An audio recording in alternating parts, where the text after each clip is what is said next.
Fox Sports. We are Fox Sports. We are NC.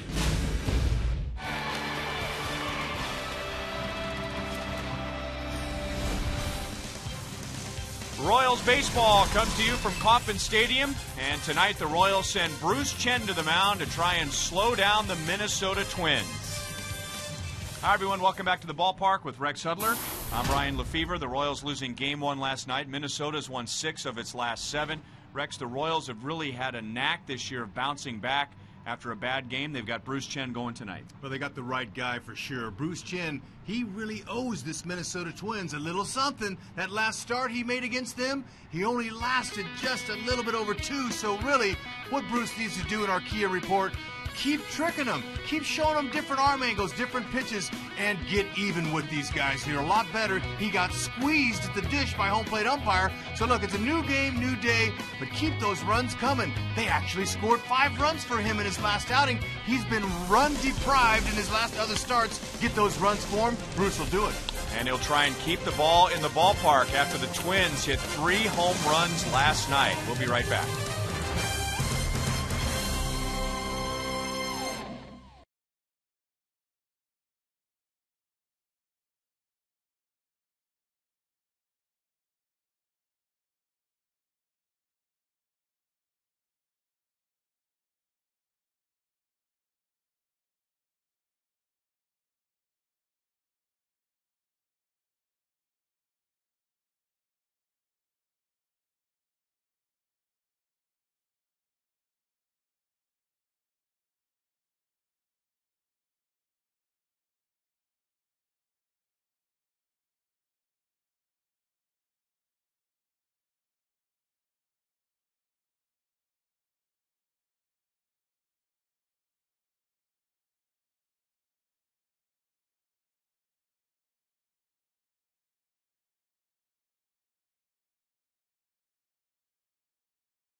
Lottery. When you play, students win.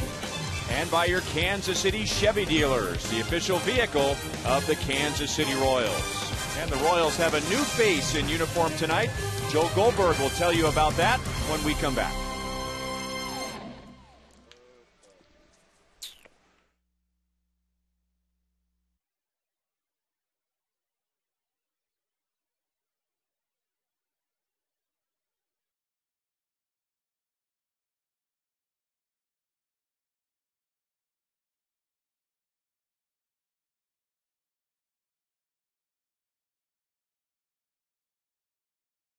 San Francisco taken in the draft yesterday, number 5 overall pick. The Royals actually going with pitchers.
Kyle Zimmer from the University of San Francisco, taken in the draft yesterday, number 5 overall pick. The Royals actually going with pitchers in each of the first 3 rounds. Joel Goldberg back at Kauffman Stadium. Another pitcher that the Royals acquired was in the offseason. Left-hander Ryan Verdugo came over in the Jonathan Sanchez trade, and he reported to the park this morning in AAA Omaha for a day game, was eating breakfast, planning on pitching a side session and then starting on Thursday, but he was told he was headed up to the big leagues for his debut. Will Smith sent down, and so Ryan Verdugo is here, the lefty, available in the bullpen for Ned Yost. It is Twitter Tuesday, so you can send in those questions to FS Kansas City. But next up, Bruce Chen throws the first pitch. Ryan and Rex are back with the call next.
Official TV, internet, and home phone provider of the Kansas City Royals. Minnesota Twins have won 6 of their last 7 games. The Royals have won 6 of their last 9 games, and the Royals are 2-2 on this homestand. And here's the Minnesota Twins lineup tonight, which once again is without Joe Mauer, but that didn't hurt the Twins last night as they had 10 runs on 12 hits with 3 home runs. And Bruce Chen facing Minnesota for the second time, and as Hud was talking about earlier, back on April the 29th, gave up 6 earned runs in 2 2/3 innings. And you and I are on the same page. We really felt like he was being squeezed by the home plate umpire that day. And I remember it was right away, first inning against Denard Span. Yeah, and to interpret squeezed, that means that they didn't give him strikes that should have been strikes. They squeezed him. That's a term used in baseball along with thousands of others. Stay tuned to Royals baseball games and we'll inform you on the terms. Yeah, squeezed is the term that's appropriate for all ages. That's right. Now, also, what's appropriate for all ages, especially if you're a young left-handed pitcher, watch Bruce Chen. He's a pitcher. He doesn't blow guys away with the strength on his fastball. He finesses and tries to get him to swing out of the zone and stay out of the middle of the plate. Really a lot of pitches. Curveball, slider, changeup. You know, he's got a good fastball. He'll 2-seam it. He'll 4-seam it. That means 4-seam it up in the zone to get him to swing and miss at it. And he'll use different arm angles. And that's a pitch there that Bruce would have liked to have seen call it a strike. But Bruce is the ultimate pro. You can see the body language there. Bruce kind of paused a little bit. He'll never complain. He'll never say anything bad about the umpire or anybody else for that matter. Not a very good swing, and that will land up against the screen. 2 balls, 2 strikes on Denard Span. On a very comfortable night in Kansas City, 83 degrees at first pitch. We started right on time at 7:10, and the time and temp is brought to you by the parking spot at KCI. Great night for ball. Both offenses facing southpaws. Minnesota Twins hitting .251 as a team against lefties. Nothing real special. And now Span fills out the count. 3 balls, 2 strikes. For the record, the home plate umpire tonight is Chad Fairchild.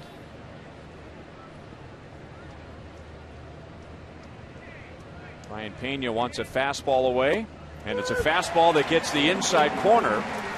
Strike 3. Hey, sometimes Bruce will lull you to sleep if you're a hitter. You're not sure exactly what he's going to throw. And then he freezes you just like that on a pitch right down the middle. And for the first hitter of the game, that's a beautiful thing.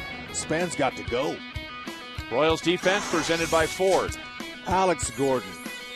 Has this guy, what's he going to do next? We've seen so many plays from him. He's well on his way to a second Gold Glove. He makes all kinds of plays. He makes the routine ones, but he makes the spectacular ones as well. Some kind of athlete, and if you're a pitcher, you want him in your left field, or any field for that matter. This is Darren Mastroianni appearing for the first time in the series, playing in right field. Ben Revere was in right last night for Minnesota. He's a left-hand batter, so going with the right-hand hitter against Bruce Chen tonight. And a curve is a little bit outside. 1 ball, 2 strikes. Mastroianni. He is an action-type player. Good speed, energetic, a perfect fit for Gardenhire and the Twins.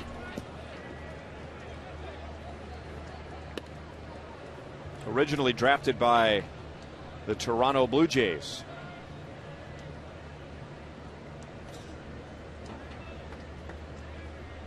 Keep him off the bases. 2-2. So if you're facing Bruce Chen, you got to go out there and you got to look for a fastball, but just look out over the plate for something. Change up, and Bruce begins his night with 2 strikeouts. It's tough to figure out. He can be really tough on guys that have never faced him before either.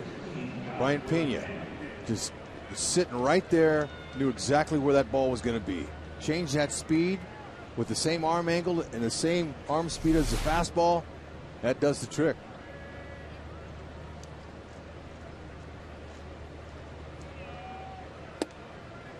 And now he's ahead of Josh Willingham, who got the Twins going last night with a 2-run home run in the first inning against Will Smith. And if you haven't heard already, Will Smith has been sent back to AAA Omaha, and the Royals have called up left-hander Ryan Verdugo. 1-1. Okay, a lot of off speeds pitches to Willingham. He's a beast. He's looking for one thing: take you deep.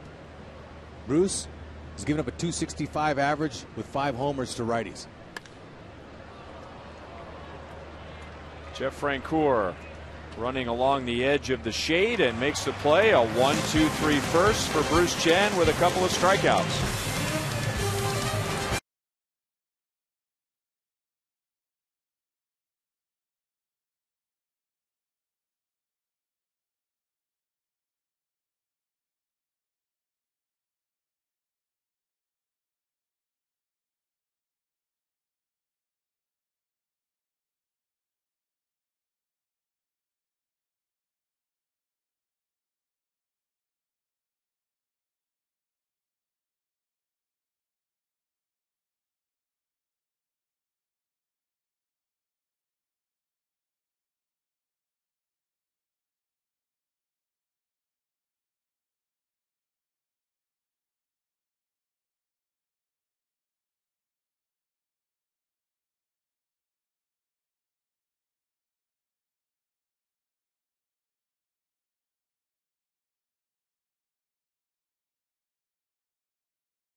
Royals came up a little short last night, but they had 7 runs in Game 1 with the Minnesota Twins.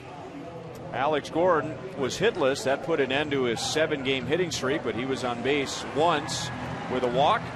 Johnny Giavotella will bat second and play second base again. Brian Peña will start behind the plate tonight, and it will be Dyson and Escobar rounding out the lineup. The Royals are facing left-hander Francisco Liriano. Okay, now got his first win in his last start, but will we see the same guy? He's really been a little bit erratic. He's got a good slider. Right-handers are hitting him pretty good. If he elevates, he can be taken deep. 6 homers. And his team's backed him up in the past.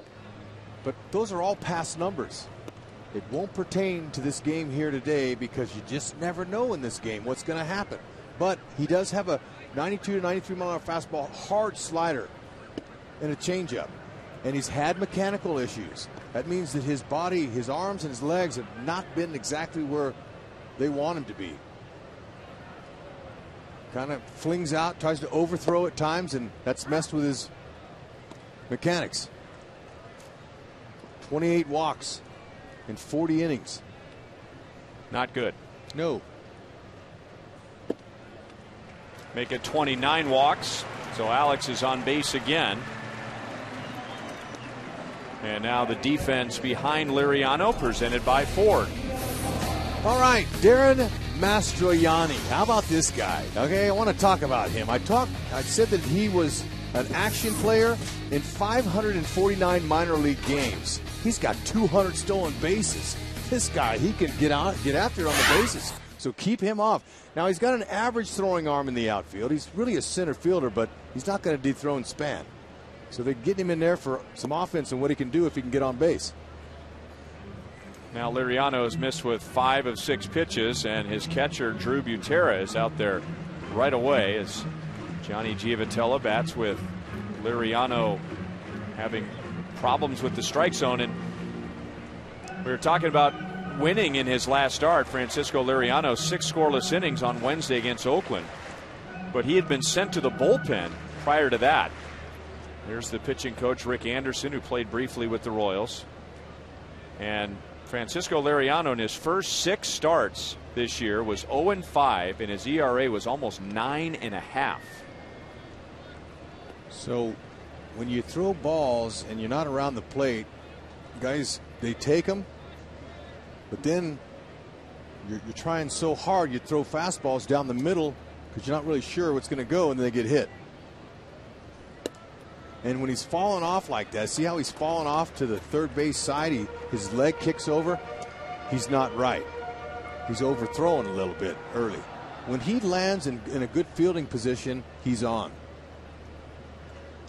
So, look, the Royals, it's up to them to kind of be patient and make this guy throw strikes. And first innings are always the innings that sometimes pitchers get in trouble, because they're trying to gauge their pitch and see what's working. He's already talking to himself. He doesn't look like a guy that just came off 6 scoreless innings and only 3 hits a few days ago.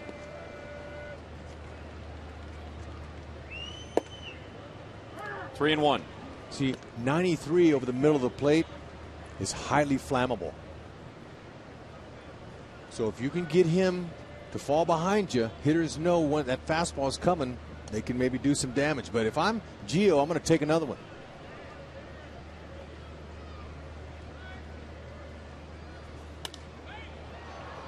Instead of pop up into shallow right, long run for Mastroianni and Carroll coming over from second, and it's Jamie Carroll for the first out.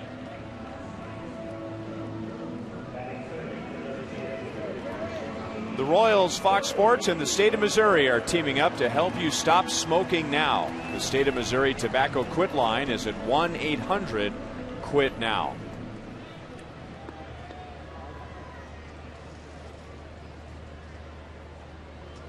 So 1 on 1 out, and now Billy Butler.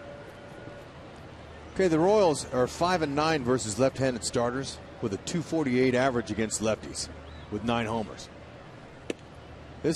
Billy Butler is their best hitter against lefties. .400 average, 4 dingers out of his 11. Drew Gutierrez out there again to talk to Liriano. Here's our Toyota League leaders. Highest batting averages against lefties this year. Billy Butler is 4th in the league. He's had a tough time with Francisco Liriano, so we'll see it plays out here. 400 this season against lefties, but just 167 in his career against Liriano.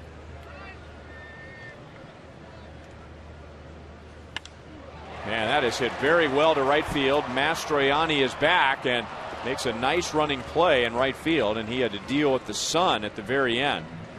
So Alex is back to first, and now there are 2 outs. Wow, Billy Butler, he barreled that. Now Mastroianni, he was playing deep already, else he wouldn't have caught that. If he was at average depth, that ball would have been a double over his head. But he was already back probably about 20 feet from the wall.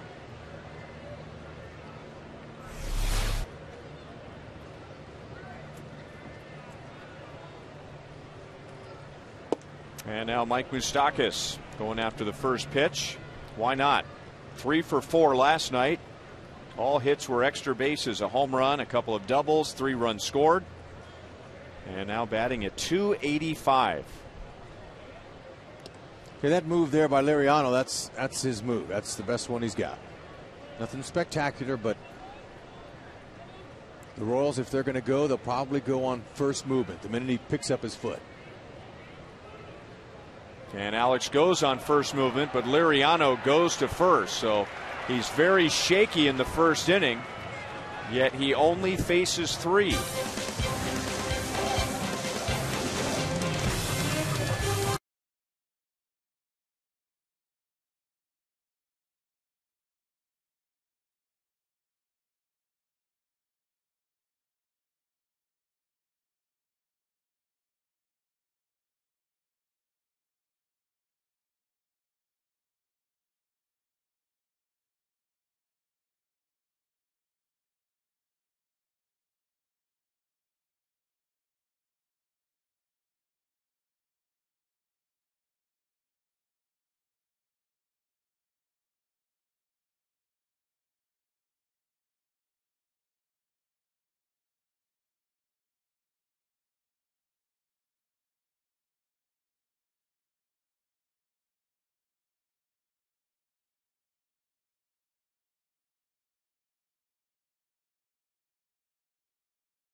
Retired 3 in the first with a couple of strikeouts.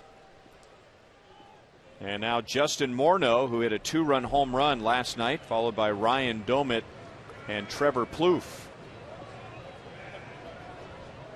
Last night's game was one that just didn't match up with the statistics. The Minnesota Twins had hit the fewest home runs in the American League. They still have hit the fewest home runs in the league.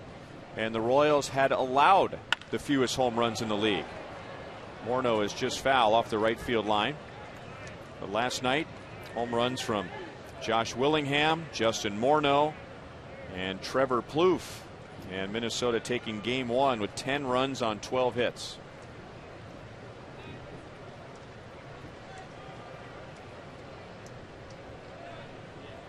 Okay, he may not have the best average against lefties at 102, but he's a force.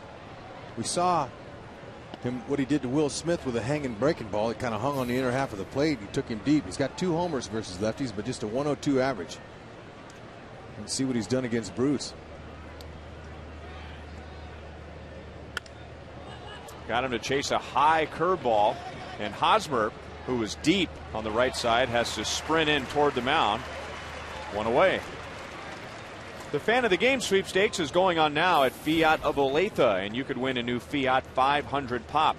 Finalists for the grand prize drawing will be announced here on Fox Sports Kansas City, and in July, one fan will win the Fiat 500 Pop. Look for rules and enter now at Fiat of Olathe.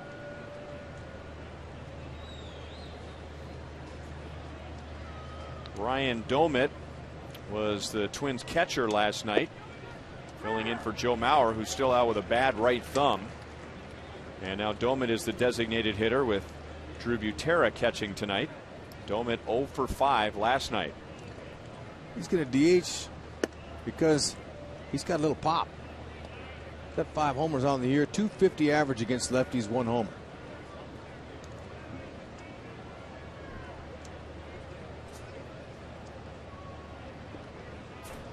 Two balls, 1 strike. Bruce won his last start. That was Wednesday at Cleveland. And in that game was the victim of a tight strike zone. And it's not like we're hanging all of it on the umpire. But Bruce Chen and the way he pitches is going to have a tough time if an umpire has a very small strike zone. Moustakis handles the pop up from Domit. And 2 down. He threw 102 pitches in 5 innings. And the Royals defeated the Cleveland Indians 6-3 and took 2 out of 3 in the series. And as you pointed out, Hud, in the open, that Bruce, who doesn't normally get a lot of run support, he got 5 runs in that game. Yeah, exactly. And that's the important thing. Now they end up getting 6 overall, but got to give Bruce some support. And going back to the umpires, yeah, you know, look, he's a finesse guy. It's all about command and location for him, putting it on the spots. So it's important that he's able to get those. But the changeup that he throws is very effective, and we've seen him this year blow the ball by some guys at 88 miles an hour, and it looked like he was throwing 98 with a high 4-seam fastball. Well, he has that ability to change speed so well and then surprise him with a sneaky fastball. It's up in the zone, gets him.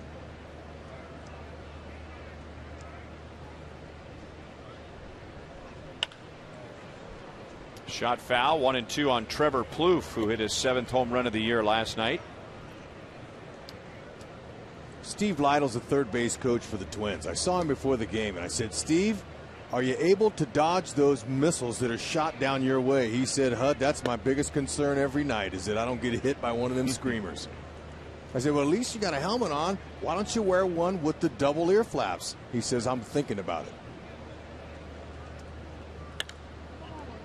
Popped up. And once again, it's Moustakis walking over the line. Back-to-back foul outs to third. And Bruce Chen really has the Twins off balance in the first 2 innings.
Kids in the RBI program, reviving baseball in the inner city since the beginning of the program here in KC. And except for a stint in the U.S. Army, Ronald has lived in Kansas City all of his life and has always found ways to give back to his community. And he is joined tonight by fellow RBI coaches and players for RBI night at the K. And Ronald is sitting in the Buck O'Neill legacy seat as the Royals come up in the second inning against Francisco Liriano.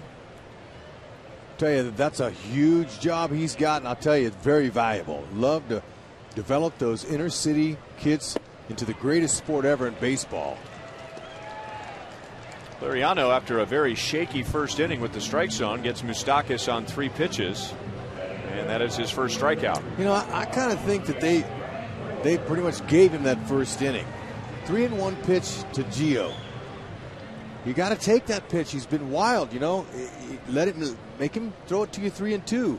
Could have walked him, and it would have changed the whole complex of the inning.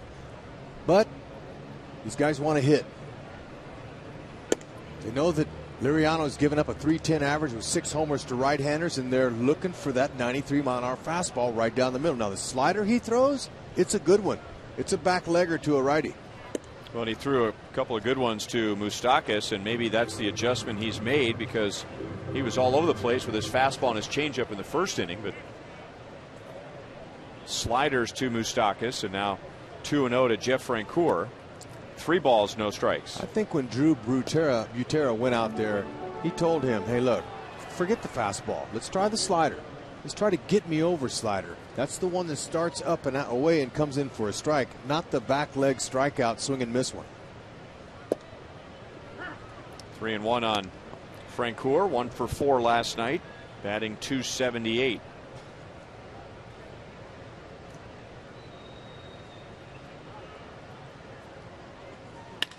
And hit well to center field. The Royals have their first hit.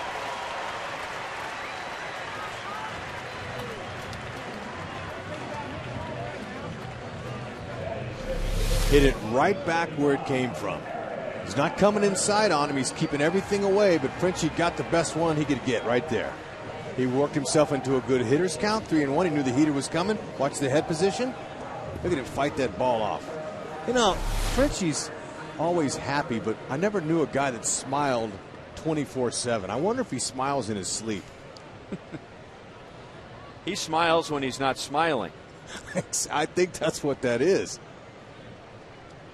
He smiles when he hits. Royals had another player like that here for a long time. David DeJesus always seemed, no matter what was going on, he had a smile on his face. Eric Hosmer 1 for 3. He doubled in his last at bat to extend his hitting streak to 7 games last night, and that gave Hosmer a 2 RBI game. Had an RBI reaching with an error and a sacrifice fly, and then doubled and scored in the 9th inning when the Royals made it interesting and forced Ron Gardenhire to bring in his closer for the final out. Minnesota had started the 9th with a 5-run lead. Yeah, and you know, that's a trait that the young Royals are starting to develop, is the fact that they don't quit. They keep coming. And when we saw Ron Gardenhire come out of that dugout late in the game last night to have to bring in his closer, he wasn't happy. It's because it chipped away. Hosmer did not go, according to Tom Hallion, the third base umpire and crew chief. 1 ball, 2 strikes. Tom Hallion very subdued as a base umpire, but when he rings a hitter up when he's behind the plate, everybody in the county knows it. A lot of people would have a back problem if they kept ringing around like he does, but you know, he's a fantastic umpire and a really good human being. These guys all work hard. There's Chad Fairchild. It's his 4th year. He's one of the younger umpires.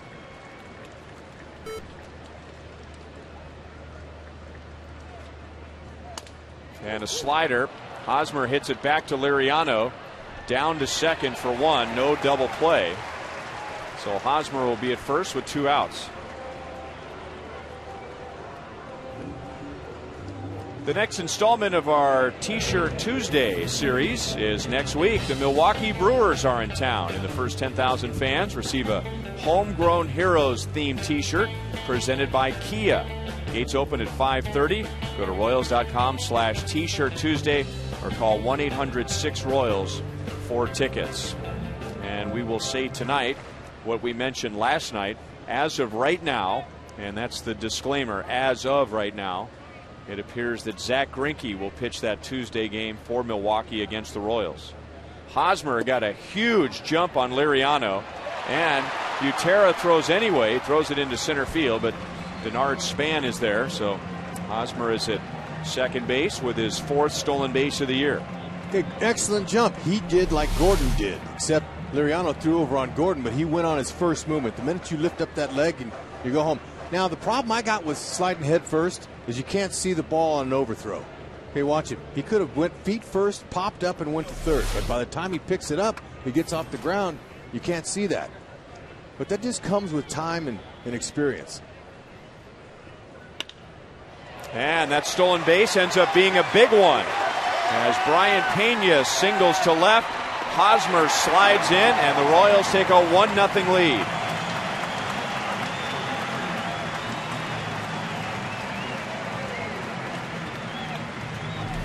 You're right, partner. That's exactly why you steal bases, so you can get in scoring position, especially with 2 outs. Good first ball hacking right there. Willingham, he went all the way for it, but no chance. Hosmer, you see him at second base, got a good jump right on contact. Eddie Rodriguez sends him home as we see that Brian Peña swing.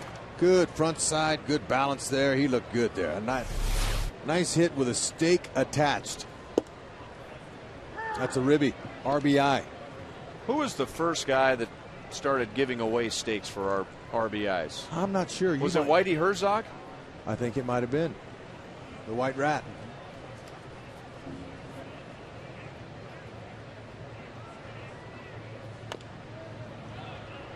Dyson hits it foul up the first base side. He's down. No balls, 2 strikes.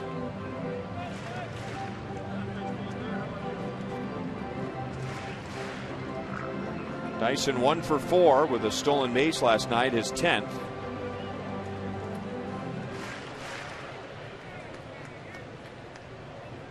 This is the first time he has faced Francisco Liriano.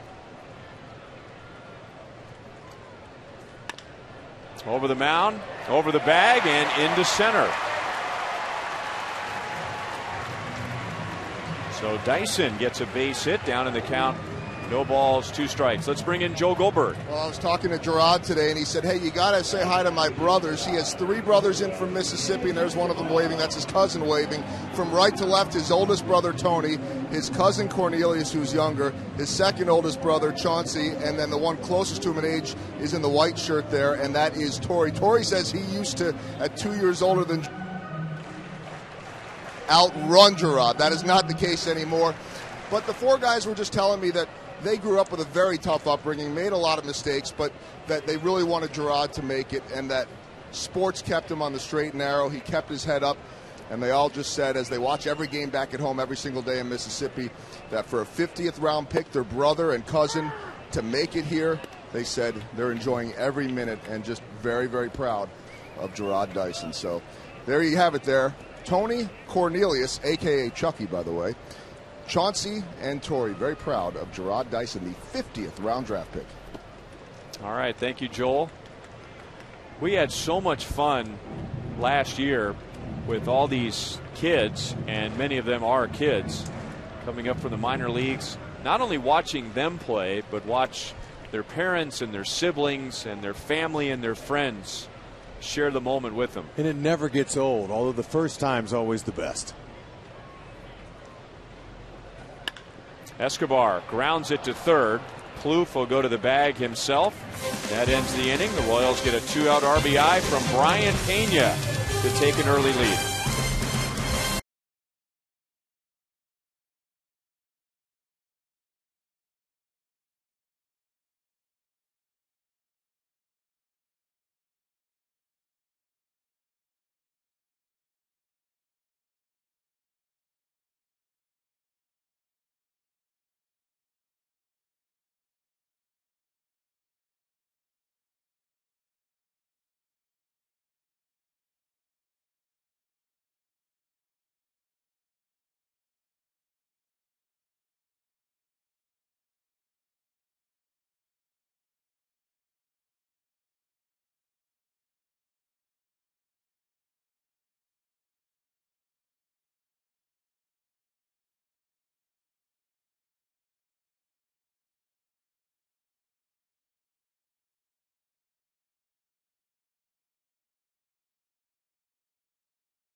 Earlier today, a press conference to encourage fans to get out and vote for the starters of the 2012 All-Star Game. Robinson Cano on the left, Matt Kemp on the right.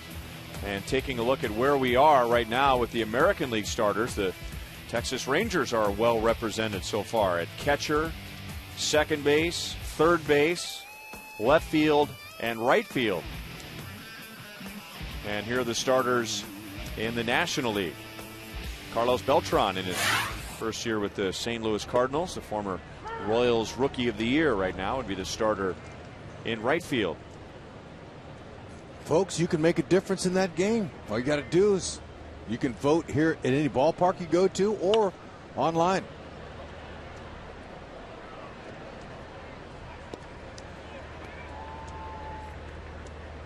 Here's a look at our Time Warner pitch speed comparison.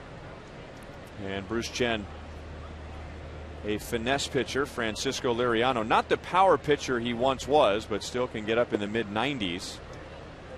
Remember, you can get downloads up to 50 megabits per second with Time Warner Cable Ultimate Internet.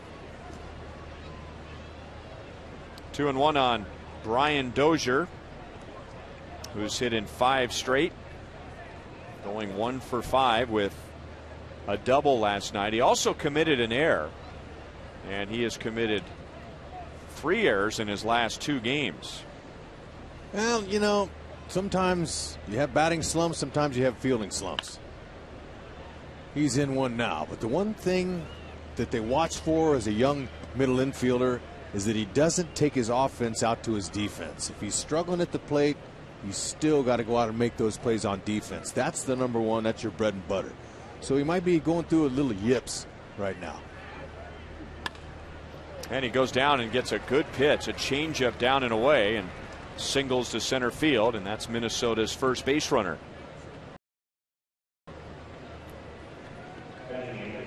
So we showed you the leaders at the moment in the American League and the National League. And if you're wondering where the Royals stand right now, Billy Butler and Alcides Escobar are the closest.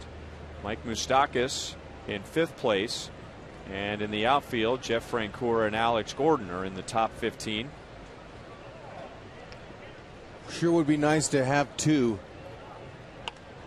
A third guy might be stretching a little, but I think there's plenty of worthy players as far as that goes. But the popularity contest, that's the biggest thing it is usually. In the bigger cities, have the more people, they vote more. But, you know, we still can make a difference here. These guys pick it up here this month of June, have a good solid month, some of them. Bunted in the air, caught by Peña.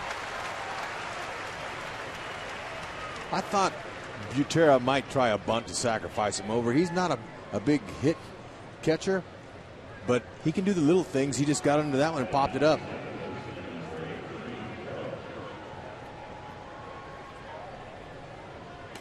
And it gets us to Jamie Carroll, the Twins' number 9 hitter. Didn't hit like a number 9 hitter last night, as he was on base 4 times. 3 hits and a walk. Also stole a base. Bruce Chen to Hosmer. Hosmer to Escobar. And that takes care of Brian Dozier. 2 away. Okay, you got one of our guys, we'll get one of yours. Same deal. Now, the throw becomes a difficult throw from the first baseman because you're throwing right in line to the back of the runner. So what Hosmer does is he makes a big step on the inside part of the runner, and then he throws a ball that clears the runner to Escobar. So it's not an easy throw. You want to hit the runner in the back, he's safe. But this guy, he has extreme skills at first.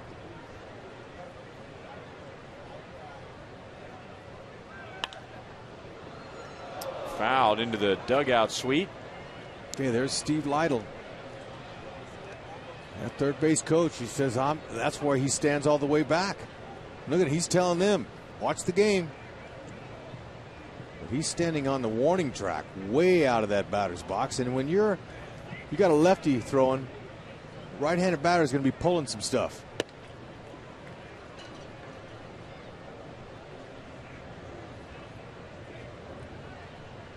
Third baseman, shortstops, they get a lot of the action. So the caught stealing's a big play as Carroll singles with 2 outs. And now the top of the order for the Twins.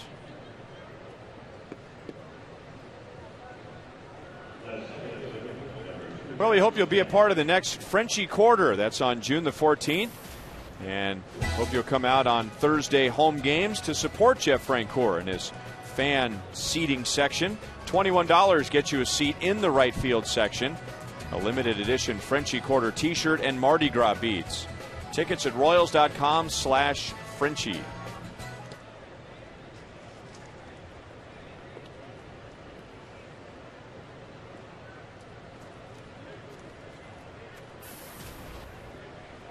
Denard Span struck out looking at a fastball in the first inning. Span now 0 for his last 11. And a curveball's a little high, ball 1. Jamie Carroll with 2 outs here. You never know. He might be 38 years old, but he's 38 and great. He's got 5 bags, and he's tearing up the Royals so far in these first 2 games. And he had a stolen base last night. 3 knocks, couple ribbies. Nice to see a guy that works so hard get some results.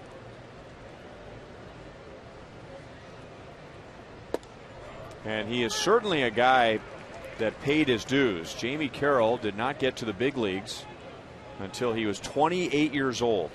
And he broke in with the Montreal Expos. Won't be too long from now that we'll say, remember the Montreal Expos? There's already people saying it.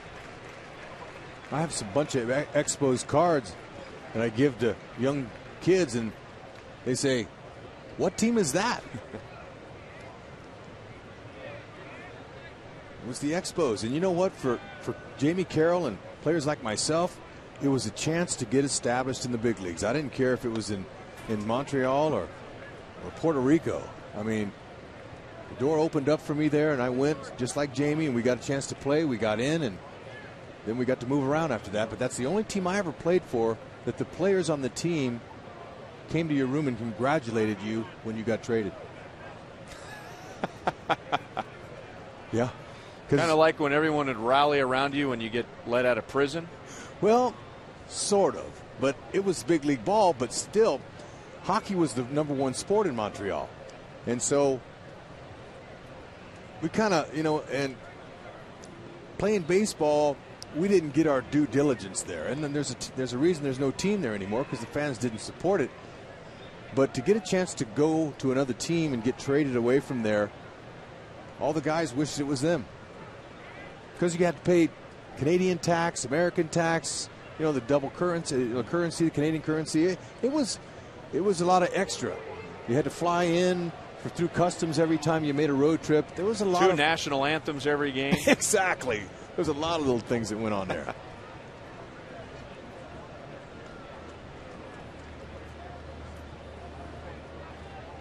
Certainly a great city. I loved it. I had a good time there.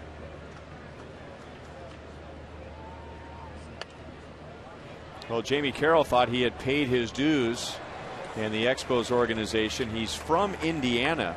His minor league season was over, and he just went home. He had been in the Expos organization for 6 years. He figured he'd be a minor league free agent and move on.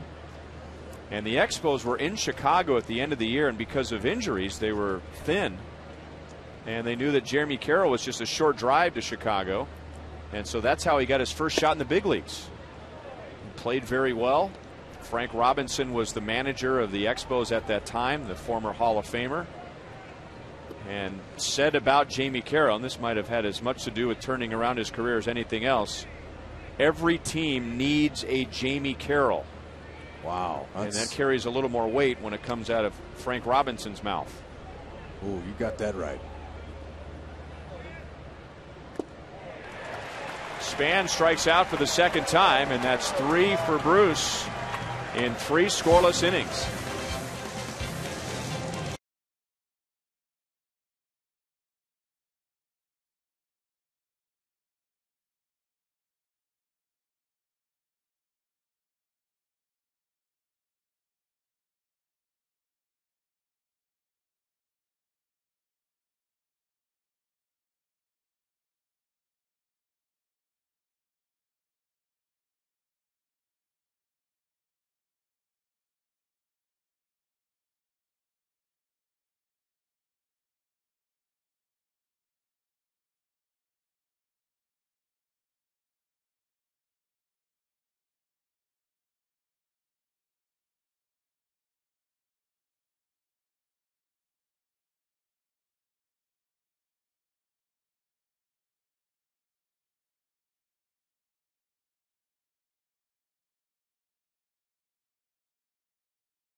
For the third, remember parents, you can still sign your kids up for Slugger's Blue Crew, presented by U.S. Toy. The kids will be part of the fun all summer long. Members receive a batting practice jersey, a backpack, a water bottle, a ticket voucher, front of the line access for every Sunday fun run, and much more, and all that for just $20. Go to Royals.com/Blue Crew. Or you can also stop by the U.S. Toy Store in Leawood, Kansas to sign your youngster up. Top of the order, Alex Gordon, Johnny Giavotella, Billy Butler against Francisco Liriano. Alex grounds to Morneau. He feeds Liriano. Alex is 0 for 1 after a first inning walk.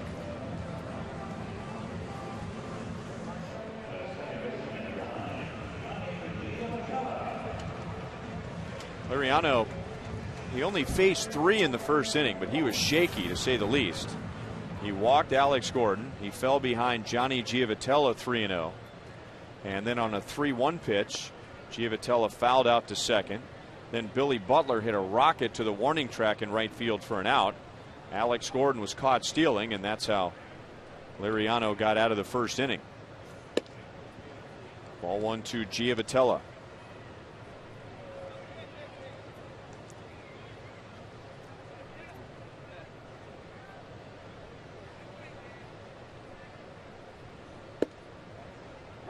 Change up makes it 1 ball, 1 strike.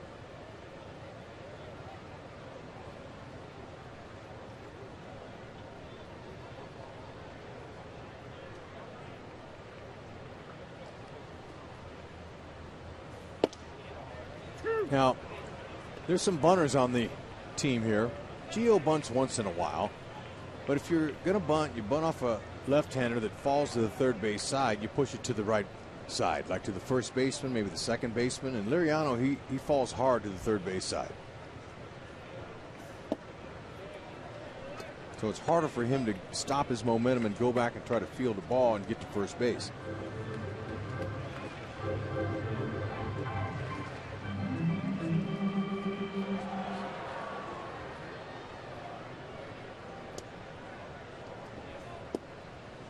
Three balls, 2 strikes. Billy Butler is on deck. What a night for baseball. It is gorgeous in this ballpark, and the weather's perfect. A slight breeze blowing to left field. Looks like it might help the lefties. I mean, the right-handed hitters a little bit. Hit them to left field, but it is a perfect baseball night. And a hard slider strikes out Giavotella, and that's Liriano's second. That was his trademark pitch. Remember 2006 when Francisco Liriano came out of nowhere for the Minnesota Twins? He went 12-3. His ERA was just a shade over 2. And there were many in the game that thought he was better than Johan Santana, who would go on to win a Cy Young Award. But he had Tommy John surgery that same year. I guess too many sliders, and he blew out his elbow. And while many pitchers come back from Tommy John, and maybe if they don't match their previous form to the letter, they're close, but Liriano has never been the same. He's had flashes here or there, but boy, were the Minnesota Twins loaded that year when they had Johan Santana and Francisco Liriano 1-2 in their rotation.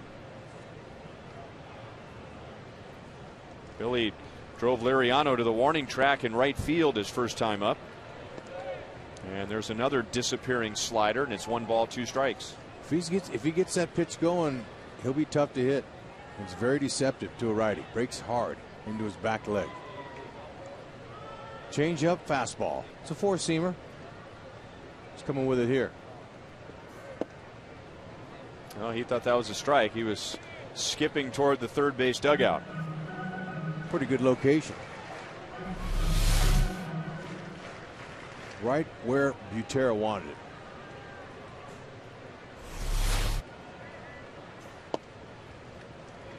Three and 2 with Moustakas next.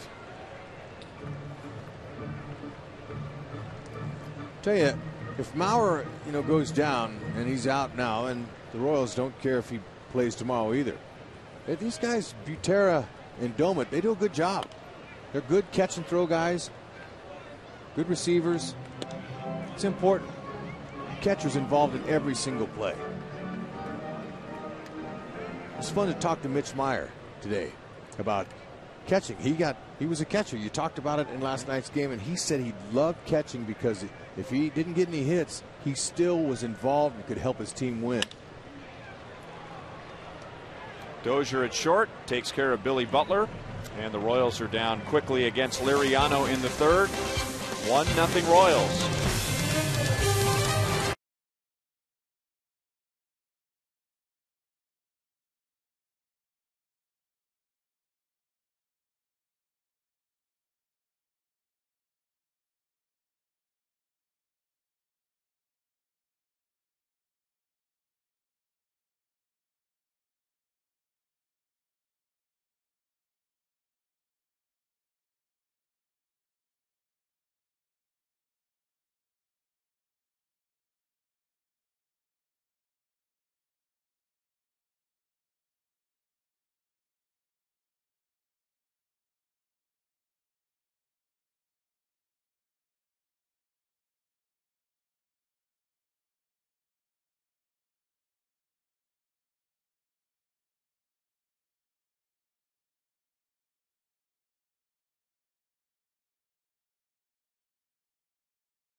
Three scoreless innings tonight. He is not allowed to run. He is not allowed to walk. He has struck out 3.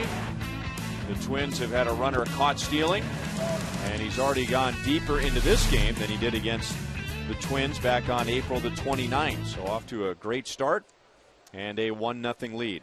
I was going to say his teammates were kind enough to get him a run.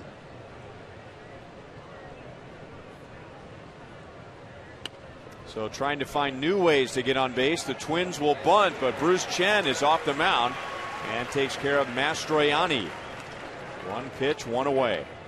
All right.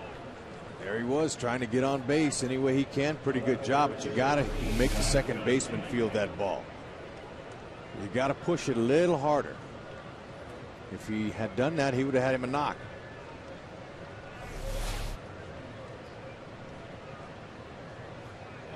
So nobody on for Josh Willingham, who leads the Twins with 11 home runs.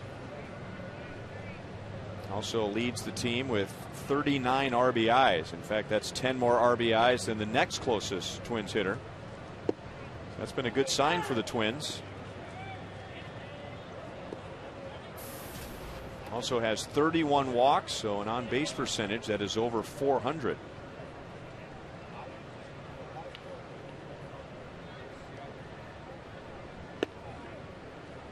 One ball, 1 strike. The Royals really pitched him well last year. He was with the Oakland A's and had a big season for them. 98 RBIs, but he was just 5 out of 34 against the Royals. So to put that into perspective, in 2 games against the Royals this year, he has as many hits as he did last year against the Royals in 34 at-bats. See how strong he is. Popeye-like forearms. Great pitch over the outside. Cut fastball that started outside, got the corner, and that's 4 strikeouts for Bruce Chen.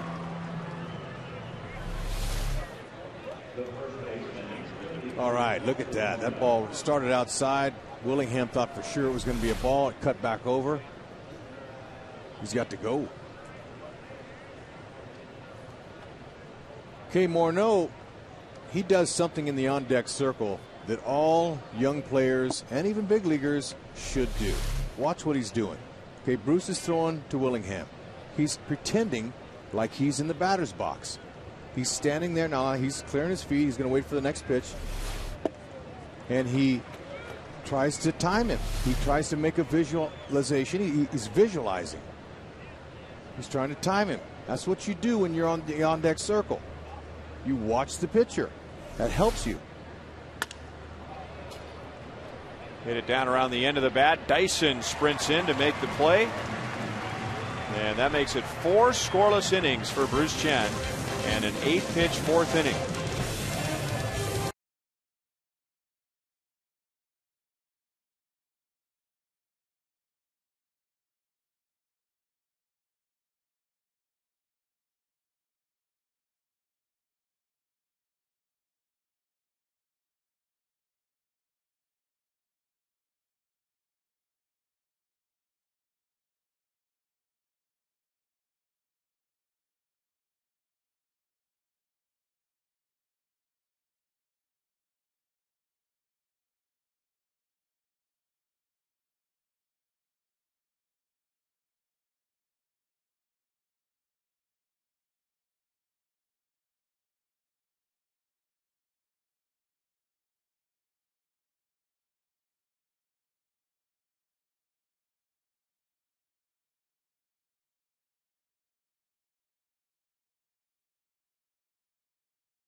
Is brought to you by your Midwest Ford dealer, by Panera Bread. 23 KC Metro locations are now open in Brookside. Visit us online at PaneraKansas.com. And by AT&T, the world's largest 4G network. AT&T, rethink possible. Royals 1, Minnesota nothing. Brian Peña with a 2-out single in the second, driving in Eric Hosmer. Liriano struck out Mike Moustakas using his slider. And that was the first out of the second inning. Now missing with a couple of fastballs. Okay, let's see if Moose in his second time around makes an adjustment. 2-1.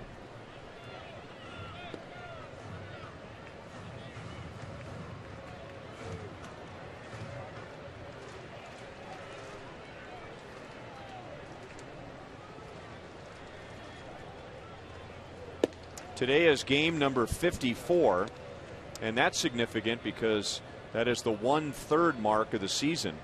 And I asked Ned Yost before the game tonight, at the 1/3 mark, is Mike Moustakas your best all-around player? And he thought about it for about 2 seconds, and he said, you know, I think he might be. If you look at what he's done on offense, batting at .285, 9 home runs, 27 RBIs, 14 doubles. And then you look at what he's done on defense at third base.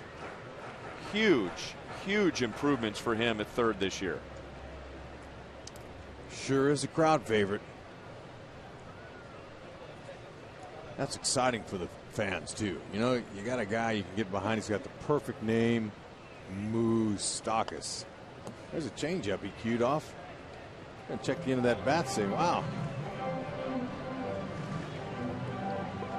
But he loves it. He loves it absolutely. Whenever the ball gets near him, makes a play, gets a big hit, he loves the crowd to chant Moose. He is a former first-round pick, and last night the Royals selected Kyle Zimmer out of the University of San Francisco. And then today, rounds 2 through 15. Here's what the Royals did 2nd through the 6th round, and 3 more pitchers, as well as a shortstop out of Stanford. How do you say that name? Oh, shoot. I was just going to say it, and it went away. Yeah. No, look, I heard about that shortstop. He turned down a pretty good offer out of high school for a lot of money. How about Die Kroger? There you go. Okay. Chad Johnson at number 5. I can say that name. Just got a piece of it. It's a 9-pitch plate appearance for Moustakas.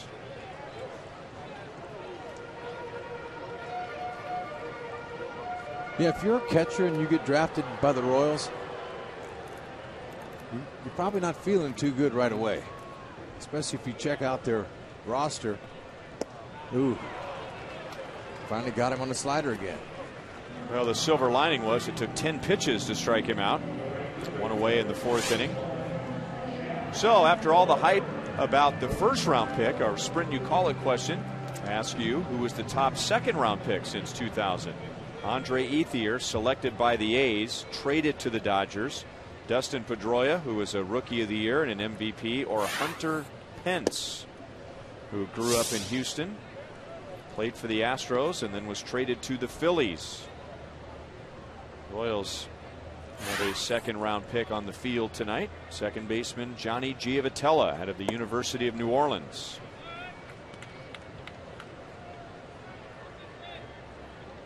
Johnny Giavotella compared to Dustin Pedroia because of the way he plays the game and his size, same position. And I don't know how you don't vote for Dustin Pedroia when you look at everything he's done for the Red Sox, both in the field, at the plate. They've won a World Series since he's been to the big leagues, and that would be a good player for Giavotella to model himself after, and he does admire Dustin Pedroia. He's all baseball, Pedroia. Well, Francoeur swings at a pitch that gets away from Butera, and he's going to reach with a strikeout and a wild pitch.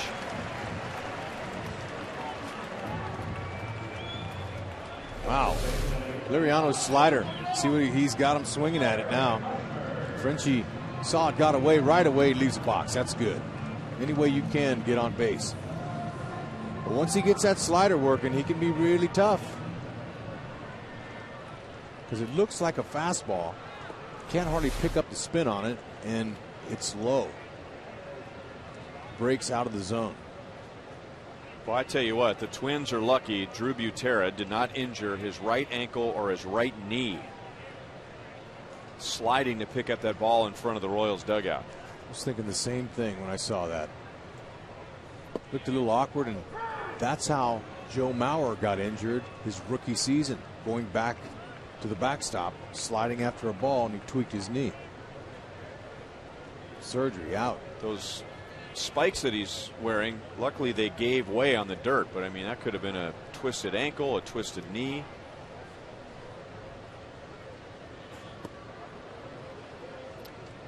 One and one on Hosmer.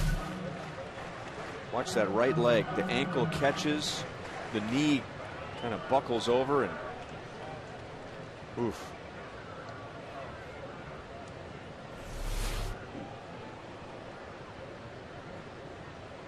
Fortunately, he's all right, but little things like that happen and can put you on the shelf. Hosmer went 1 ball 2 strikes. He reached on a fielder's choice in the 2nd inning, and then a big play for him with 2 outs. He stole second, and then Peña's single got him home. Hey, the slider, second time through, is starting to baffle the Royals batters.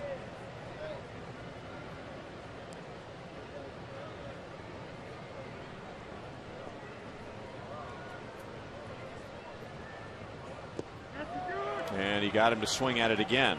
5 strikeouts for Liriano, 3 in the inning, but only 2 outs because of the wild pitch. We hope you'll join George Brett, Mike Sweeney, Jeff Montgomery, and other baseball legends for the MLB All-Star Game Charity 5K and Fun Run. That's presented by Nike. It's on July 8th, and this family-friendly event will take fans of all ages through an all-star course in downtown KC, official all-star t-shirts and medals for all finishers. And 100% of the net proceeds supports the fight against breast cancer. You can sign up now at allstargame.com/5K. allstargame.com/5K.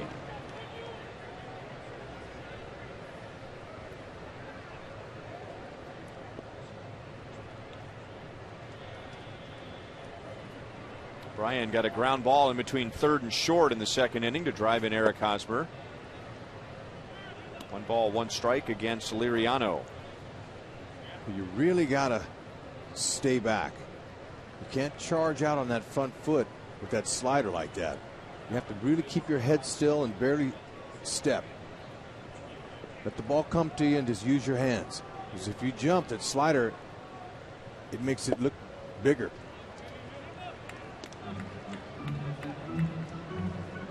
Excellent pitch to keep you off balance.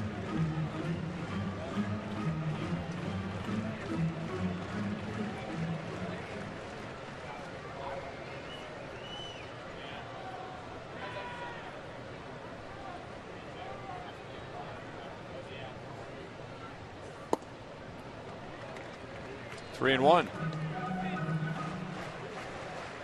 Danny Jackson, remember him? I do. Had one of the best left-handed sliders I ever saw. I remember seeing him in Double-A, and I saw him later in the big leagues, and it was unhittable. It was so hard and broke so quick you couldn't time it. Peña, that is just foul, and he broke his bat. That's Alfonso Marquez, the first base umpire, making a good call on that. Ball's going to have some spin moving towards the stands. And look at it. He says that ball was foul. Look where he's standing. He sees it. He sees the base. Makes the call. 12 years for Fonzie. Look at him with that sucker in his mouth. How about that? He was a big Kojak fan. Yeah. First Mexican-born umpire to make it to the majors in his 13th year as a big league umpire. And he had a little shout out he wanted me to call on. I went down and talked to those guys before the game. I like learning about baseball when I go into the umpire's room. So Liriano ties the major league record with 4 strikeouts in an inning. Alfonso wanted to give a shout out to the Bonino family and friends, big Royals fans.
On select Thursday nights, you can experience the new NightLifeKC.com lounge located on the Budweiser patio. Tickets are just $30, which gets you in the door. 2 beverage vouchers, a private DJ, plush seating, and much more. Game dates and tickets at Royals.com/NightLifeKC. And speaking of plush, Here's Joel Goldberg. I don't even know what to say, but that was very nice, Ryan. It is Tuesday. That means Twitter questions. And so we'll throw these out there for you guys throughout the inning and maybe get to some in the post game, too. This one from Brad Crown. Why do managers keep track of pitch counts so much instead of letting pitchers pitch more into the game? Rex, we talked about this a little bit with Ned Yost today. Well, it's changed. Ned used the word babied. He said, the pitchers started getting babied about 20 years ago because of the money, the price they were paying them, and guys were starting to get injured. They were saying they were overusing their starters, and so they started taking better care of their starting pitching, thinking that would keep them away from injuries. However, if you look at it, it really doesn't. You know what's interesting, guys, is that maybe the first one to try to go back the other way was Nolan Ryan. And of course, he owns the Rangers, and who is going to argue with Nolan Ryan, the master of that kind of pitching? And got to wonder if that trend will start again at any point. Domit to right field, and Francoeur makes the play. And to add to that, Joel, that philosophy is hammered down every night at home when the pitcher walks off the field, and who's sitting in the first row of the seats right outside the Ranger dugout but Nolan Ryan. It's not just a theory that he sends to the coaches from up in his office or his suite at Rangers ballpark. He's right there in the first row watching every single pitch. Another guy that's often sitting in the front row is the agent, and that's the other side of it. But we will move on, and John Sadler sent in a tweet to FS Kansas City. What type of problems do catchers, and he's talking like a Perez, have when they come back from knee surgery? Hud, what is Salvador Perez up against? Biggest thing is the flexibility, getting the bend in the knee. That anybody who's had knee surgery knows that after you have surgery, it's going to take some time to get it back. The mobility is important. And moving side to side, lateral movement. You want to make sure that a guy like Salvi or Mowers had him, that you make sure that they can catch games and catch 9 innings before they even think about activating them. So for a catcher to have a knee surgery, it takes them a little bit longer. They want to make sure that everything's just right. And hopefully we'll see Salvador Perez possibly sometime later this month. We've had a lot of questions about Perez and Kane, who have been in extended spring training, and so good chance we could see Perez later this month or certainly by the All-Star break, but they're going to be careful with him. He's a young and very important player, as we see the pop-up there. And so now we get to a 2-out tweet. This one from Brandon Manos to FS Kansas City. Who will come up first, Myers or Odorizzi? Everyone, Hud, wants to know about Will Myers, who homered again today, and Jake Odorizzi. Both came up to AAA last month, but might take a little bit longer than what some people think, right? Yeah, folks just need to be patient a little bit with these guys. Let them mature some. You don't want them to bring them up and have Will Myers go 1 for 30 and then send him back down again. You might ruin the kid for a while. You might hurt his mental status. I mean, you can't rush some guys. His pitcher's the same way. Odorizzi, these guys need to experience a little bit of failure in AAA. Dozier's going to run on Gerard Dyson, and the throw gets away from Escobar. So Dozier's 2 for 2. He has a 2-out double. Okay, if that throw would have been on the first base side of second base, they would have had him. Escobar had to rush the throw, tried to get the tag on him quickly, and he forgot to catch that ball. Sometimes you rush and try to get it there before he slides, and that happens.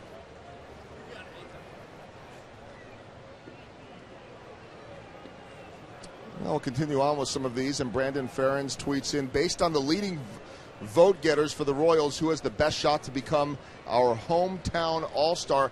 And you guys alluded to it before. It might not be anybody that gets voted in. It might be what Ron Washington looks for. We got a few choices, don't we, guys? I'll say pick any one of them guys at the back end of that bullpen. They could help the American League win a game. Mike Moustakas would be a good candidate. Alcides Escobar could be a candidate. And getting to Joel's point, it just depends on what Ron Washington feels like he needs, and that's the element that baseball is trying to add to the All-Star game. Ron Washington probably feels like he's going to get back to the World Series again, so he wants home field advantage. So as he's looking at his roster, does he want a late inning defensive replacement that he could use with Alcides Escobar? Does he want a reliever like Aaron Crow? And that's where he went last year. Left field corner, Alex Gordon is there. Thank you, Joel. The Twins are scoreless in the 5th inning. Good night for Bruce Chen. He has allowed just 3 hits.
The fan vote to pick the starters for this year's All-Star game in Kansas City has begun, and you can now vote for all of your favorite Royals.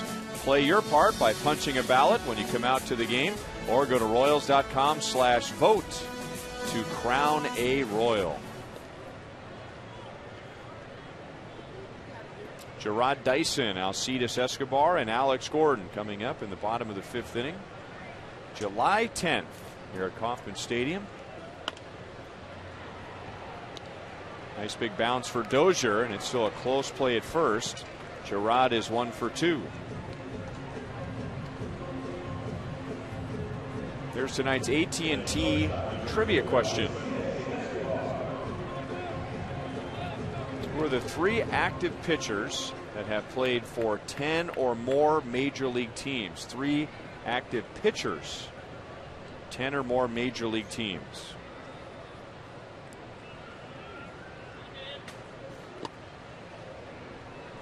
Ball 1 to Alcides Escobar. Liriano, by the way, struck out 4 in the 4th inning. Tie the major league record, achieved many times. And that's because the second strikeout also included a wild pitch, which allowed Jeff Francoeur to score. So then Hosmer struck out, Peña struck out, and Liriano has bounced back nicely after a very shaky first inning. Okay, anytime you have a slider, a split finger, pitches that go down, you have a chance to strike out 4 in an inning because the catcher's going to miss him. Get on base, but he's pretty good here. Nice play by Morneau and Liriano, who realized the only way he was going to make that play is if he grabbed it with his bare hand. Good runners. And when all 3 guys are coming after that ball, you got to be just precise. Barely got it in there. Another good call by Alfonso Marquez. Concentration, catch the ball first. You see a lot of pitchers drop the ball because they're looking for the bag.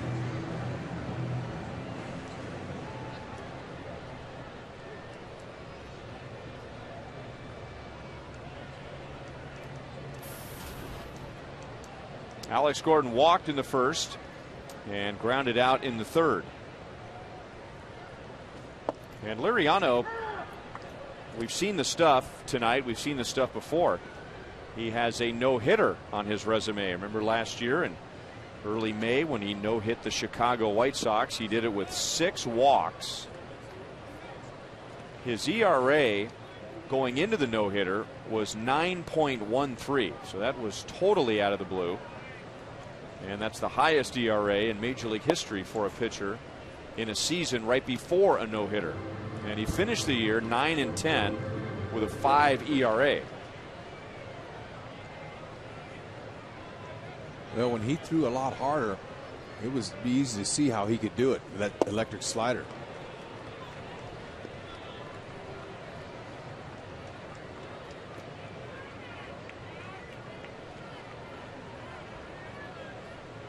It looked like it was going to be a long night for him and the Twins, the way he was pitching in the first inning. 7 strikeouts for Liriano in 5 innings. And 6 of those in the last 3 innings.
(10-7) last night, and now 1-0 into the 6th. Remember, you can follow the Royals with the MLB.com app at @BAT12. That's good for your iPhone, iPad, Android, BlackBerry, and Windows Mobile. You'll get live audio, pitch tracking, video highlights, and more. Just text @BAT to 31826 or visit Royals.com for details. So Bruce Chen back on April the 29th at Target Field. He gave up 6 runs in less than 2 innings, or less than 3 innings, 2 2/3 innings, 6 runs. And now tonight against Minnesota, no runs allowed in 5 innings, no walks. That's nothing new for him this year. And he has 4 strikeouts. Jamie Carroll has one of the 3 Minnesota hits. And that should be routine for Dyson out toward right center field. Our AT&T trivia question for tonight. Who are the 3 active pitchers that have played for 10 or more major league teams? Bruce has to be one. How about Octavio Dotel and Miguel Batista, another former Royal? Octavio Dotel with 13.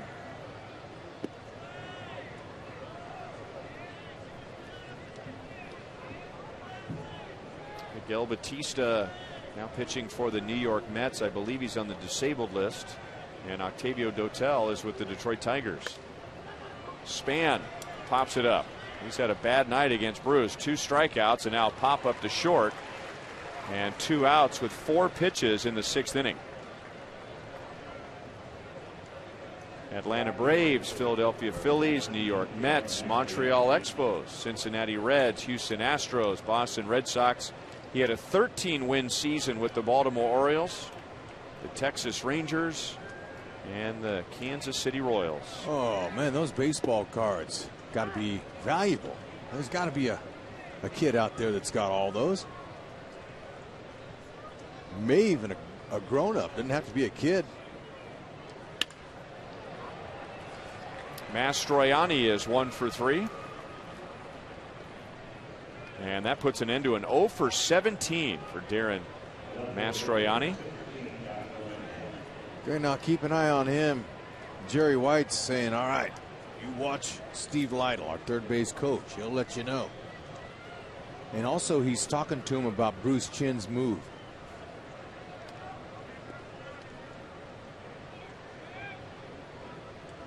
Some first basemen like to distract you and try to talk to you when you're trying to focus on getting a lead. And sometimes, you know, I wasn't a big fraternizer, and when I got on that base, I was all business, and they would talk and they'd never say nothing back, and finally they'd say, oh, okay, nice talking to you. And they would get the hint. Yes, I did not talk. It's a shocker to some. I never talked on the bases, never.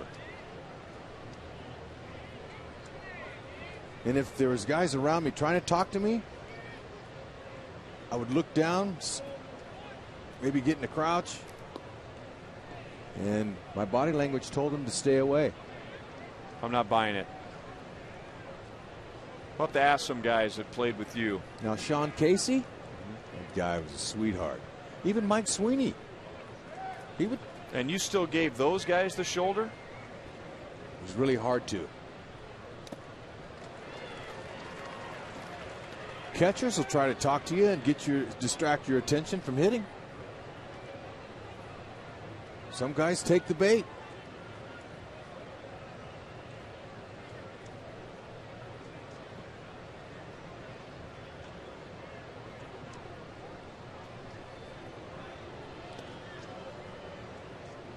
Well, this is the most dangerous hitter right now in the Twins lineup, and this would be a big out for Bruce Chen. It would put an end to the inning if he could get Josh Willingham, and it would mean that the second most dangerous bat in the lineup, Justin Morneau, would lead off the next inning with nobody on. Mastroianni got a huge jump, and Brian Peña doesn't bother with a throw. 2 balls and 1 strike on Willingham. With 2 outs here, let him steal third if he wants it. Concentrate on Willingham. He's the one that can hurt you.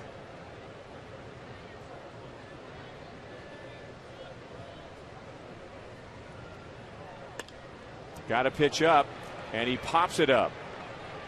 Francoeur is there, and that's the inning.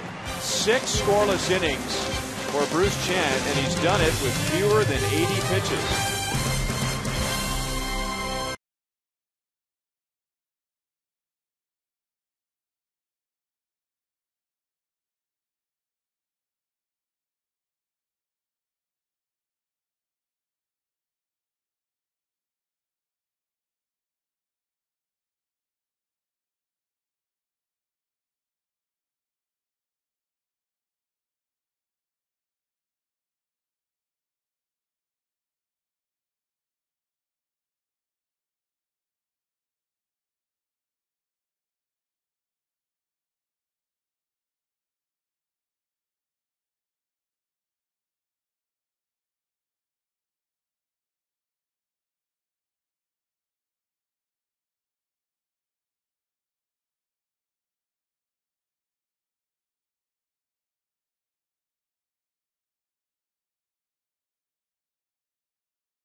Is Martha Cook from Norborn, Missouri. And if the Royals hit a home run in this inning, Martha wins $800.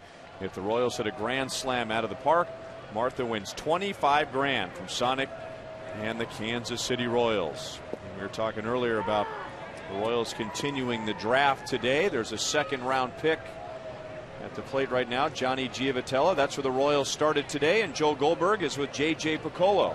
Yeah, 2008, I think it was, second-round pick Johnny Giavotella in the second round and beyond today, J.J. And let's talk first off about your second-round pick and third round, for that matter, going pitching. And I think first time I've seen you guys take pitching first, second, and third since 1999. Tell us about the second and third picks. Well, day two is always an interesting day because you just don't know how it's going to go and how it's going to shake out. But we obviously went into today with a clear objective of obtaining pitching quick, and we were able to do that with our second rounder in Sammy Selman, and then our third rounder in Colin Rogers. So we thought it was a real good start to the day. Tell us about those two kids. We already heard about Kyle Zimmer yesterday from the University of San Francisco. You get a pitcher in Selman from Vanderbilt, and then you get a high school pitcher in Rogers. Where are they at developmentally? Well, Sammy's an interesting guy. He's a left-handed pitcher, college guy. He hasn't pitched a whole lot at Vanderbilt until this year. We really saw him the second half of this year pitch really well. Left-hander up to 95 miles an hour, good curveball. It's a matter of getting him innings and giving him time on the mound. And with Rogers, you got your typical high school kid with some projection, showing us some now stuff. We had some guys that felt like he's along the lines of a Danny Duffy, John Lamb type of guy, and he's going to be a good fit and a good complement to the two college guys in front of him. All right, help us out. We were trying to debate how to pronounce the shortstop from Stanford's last name, and we'll see if Ryan or Hud were right on that one. D. Kroger. Who had that? I think Ryan had that one. I think I said Die Kroger. Oh, you said Die Kroger. Yeah. Sorry, that's that Minnesota education again. No, okay, D. Kroger. And you, sorry, Ryan. But you think he's a guy I've seen could play shortstop, could play second base. What do you think? Well, he's one of these guys we've had a lot of history with. We were on him out of high school. We really liked him. He's an athletic guy, good baseball, instinctive player. Along the lines of Mark Rizalonic for fans here that can identify with somebody. But he's a baseball player. Didn't have the greatest year this year, but a lot of times when that happens, that's when you get a steal in the draft, and we just know this player as well as anyone. That was former first-round pick Billy Butler with a double, and now 2007 first-round pick Mike Moustakas will come up. You guys are loaded with first-round picks on this team. Let's talk a little bit about the later rounds, and really throughout the whole draft, because you have always said, give me the guys up the middle. Give me a catcher, give me a shortstop. And I know a lot of times fans will say, well, wait a minute. I already have Salvador Perez. I already have Alcides Escobar for years now. So what's the thought process? Well, we found out this year just how fragile catching is with Salvi going down and Manny Peña, our AAA catcher. So here in the fifth round, we got a high school catcher and Chad Johnson out of Illinois. And then in addition, we're able to pick up a college catcher a little bit later on, Morin. So we feel like we got a young catcher and an older catcher, complements Cameron Gallagher from last year's draft, and it should solidify us throughout our system. I had a question on Twitter that we didn't get to, but you're the guy to answer it, and I know you won't have an exact timetable, but for a guy like Kyle Zimmer, and with the deadline for signing being moved up to July 13th this year, is it reasonable to expect that he'll get some playing time this year? And what would be a reasonable level to expect? Well, he pitched a good amount of innings this year. We do have to first get him signed, but then get him through this hamstring issue and get him where we know he's 100% healthy. And really, we'll sit down and come up with a set number of innings we feel like he should get by the end of the summer, just to prepare him for the offseason and put him in a position to be ready to go for 2013. So really the focus is 2013, but try to get a little bit if you can. And while we have you here too, last year, a year ago at this time, Bubba Starling, you guys give him the big bonus, the local kid, and then fans ask every day, I'm sure to you too. And it's hard to see extended spring training stats because they're not out there on the internet. Where's he at right now? Where's he going? Bubba's doing well. He's really had a good 2 months there in Arizona. I think exactly what we thought going into spring training is what he's getting. He needs to build a foundation, and he's doing a tremendous job down there. He's on the field every day. Really progressed offensively, defensively. It just comes so easy to him. Right now, we're trying to make that final decision, but it's certainly going to be a short season. And we're probably going to look to keep our high school players from last year's draft together and put them on a club together. And then look at them maybe for a low A next year. Final thing for you, what is left? Well, there might not be anything left with that throw. There's not. So, JJ, thank you for the visit. We'll let you get back to work tomorrow. Thanks, Joel. All right. We're not. Look at that. Thank you. Look, the grounds crew's even out there. See? They called a foul ball. So I can continue the question, and the danger of that 2-out question moves on. What do you have left to do now, day 3 tomorrow? Well, this is where our area scouts really have to do a tremendous job for us. And, there's hidden gems out there. You hear about the guys, the Don Mattingly's 42nd rounder. We got Gerard Dyson right here, 50th rounder. There are big leaguers left on the board. Our guys are sitting down in the room right now, combing those boards, looking through statistics on the college guys, which high school kids have some upside. If it's a big fastball, good breaking ball, good working bodies, athletes, runners, anything that we think can add value to our system, we're going to identify it here tonight and hone in on them tomorrow. All right, looking forward to hearing about it at the end of the draft tomorrow. Good work, you and Lonnie Goldberg and all the very large amount of people that are involved in this, from the scouts to the front office and on and on. We'll let you get back to work. Thanks, JJ. Thanks, Joel. All right, that is JJ Piccolo, assistant GM. They have been locked in those rooms and working hard day after day after day. Fascinating process. And how about this, Ryan? We still have baseball here in the bottom of the 6th. Good job, Joel. 1 ball, 2 strikes on Jeff Francoeur, who has singled and struck out so far against Liriano, trying to get Billy Butler in from second base. And Butera had to block a pitch that didn't even reach home plate. I'll say that ball bounced 5 feet in front of the dish. So if the question ever comes up why the scouts in the front office sequester themselves for 2 weeks, how about all of that information that JJ had on every kid? I mean, it wasn't just, he's this big and he plays this position. I mean, they've already got an in-depth scouting report, a plan for some of these guys, so they know exactly what they're looking for as far as player and person when their spot comes up in the draft. Royals leave Butler at second base, and at the end of 6, it's still a 1-0 game.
Royals baseball brought to you by Thoroughbred Ford. The best deals on new Fords are at thoroughbredford.com.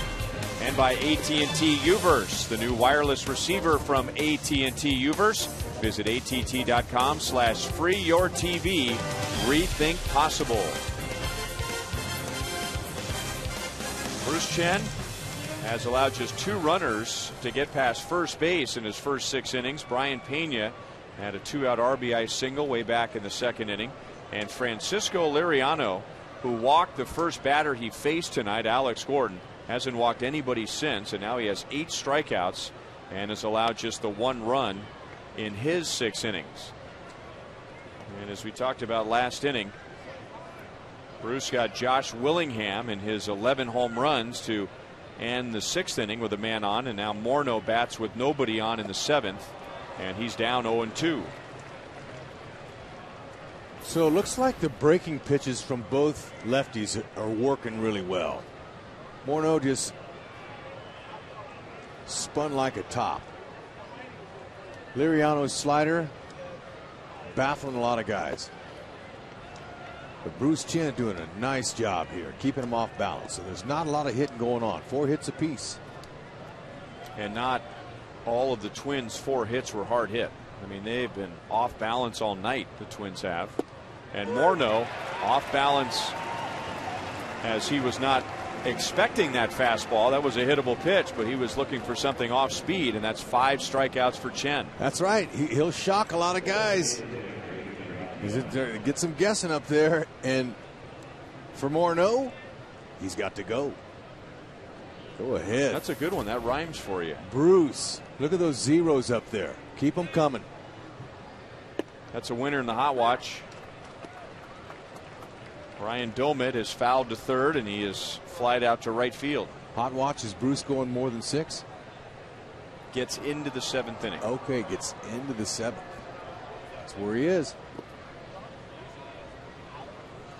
And in his last start, even though he was a winner at Cleveland, he needed over 100 pitches to get through 5 innings. Tonight is completely different. He hasn't thrown 90 pitches yet, and he has 1 out in the 7th. And another off-balance swing, and Francoeur will run down the fly ball from Domit. 2 away in the 7th.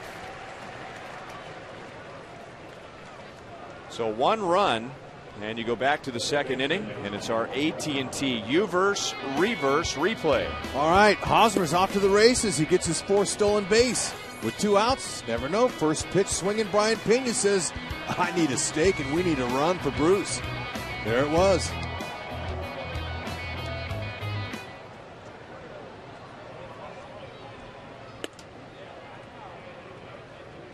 Trevor Plouffe homered in last night's game. Tonight he is fouled to third and popped out to short.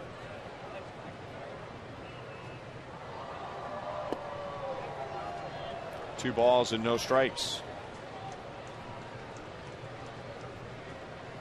No walks for Bruce Chen in 6 2/3 innings. And another pop-up. 7 innings, no runs allowed by Bruce Chen. 88 pitches. They might let him go another inning.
The Missouri Division of Tourism. Go to visitmo.com to start planning your next Missouri getaway. This is the Truman Library and Museum in Independence. The Harry S. Truman Library and Museum was hailed by the Dallas Morning News as America's best presidential museum. You can step into a replica of President Truman's Oval Office, test your presidential courage in the Decision Theaters, and experience some of the most dramatic moments in American history.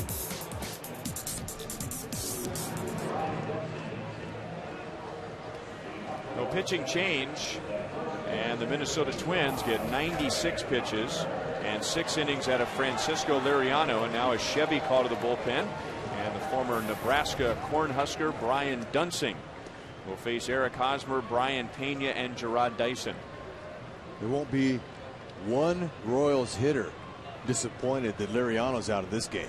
Maybe Brian Peña, who got the hit, knock in a run.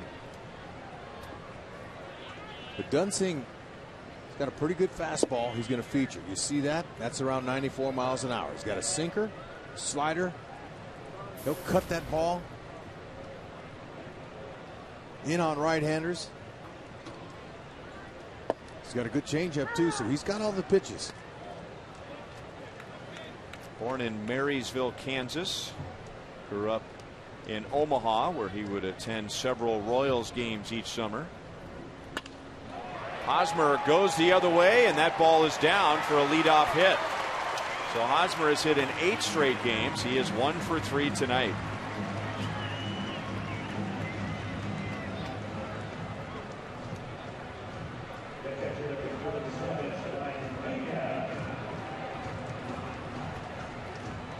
So that's how the Royals greet Brian Dunsing.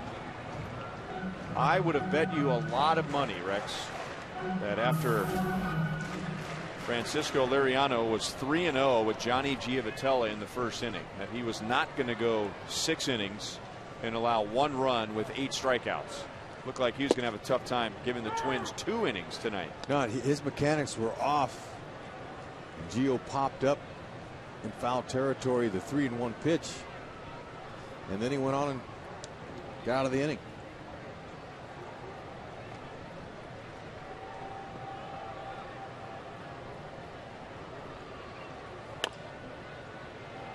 Oh, 2 on Brian Peña. He has driven in the only run tonight back in the 2nd inning, and it came with 2 outs. And that was after Eric Hosmer stole second base with 2 outs.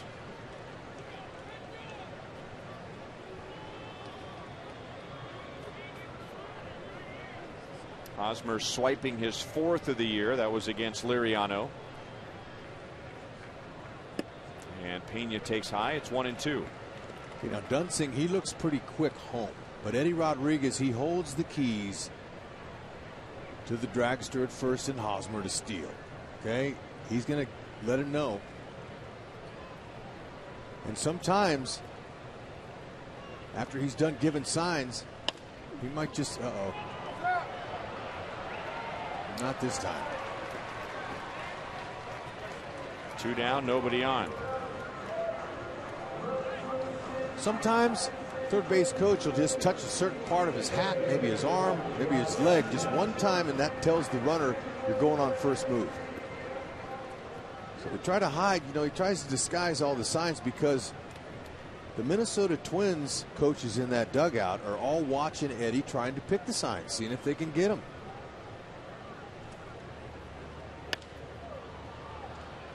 Fouled away by Gerard Dyson.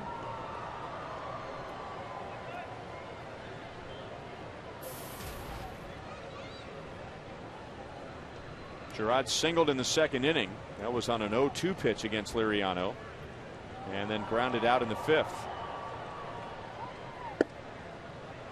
1-1.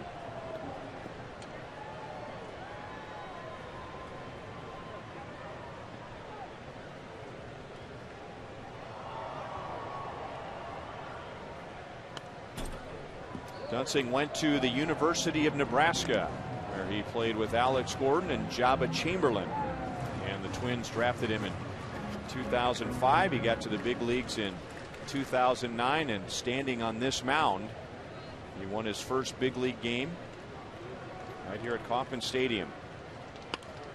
Back to Dunsing, so he works around the leadoff single. Only 3 come to the plate, and at the end of 7, it's still a 1-0 game.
Back at Kauffman Stadium, and Panera takes us around the league, and we take a look at New York. Andy Pettitte still rolling as he wins his third for the Yankees. Russell Martin, the grand slam. Cleveland, 2 better than Detroit, and boy, they have owned the Tigers. Baltimore 6-4 right now over Boston. Toronto cooling down the red-hot White Sox. Colby Rasmus 4-4. Seattle, LA, Texas, and Oakland coming up later tonight. I'll throw one more Twitter question at you, and Hud, I'll send it to you. I think this might pertain to all those sliders that were thrown by Francisco Liriano, as we see now Greg Holland in the game. Woody Grantham says, is it not possible to lay off the slider in the dirt? It seems that it has become pretty predictable. Hud? Yes. There comes a time where you tell yourself, like Frenchie, look, I'm not even going to swing at it. You don't even take a stride. You just stand there, and then you react to a fastball and spit on the slider. Anything down. Don't even offer at it. And, you know, they had 3 chances at him. And it was that second inning that Liriano started getting that slider working. Punched out 4 in the 4th. Well, this is one hitter that gave Bruce Chen a little bit of trouble. So even though 88 pitches for Bruce Chen, Ned Yost wants to go to the bullpen. Dozier had a single and a double in 2 at-bats against Bruce Chen, and now he's down 0-2 against Holland. Well, with 6 outs to go, you would think that Ned made the right decision, because that pin is dangerous. And we haven't had too many games like this close where he can actually use a setup man and a closer at the end of a game. There's not too many starters this year have gone 7 complete innings.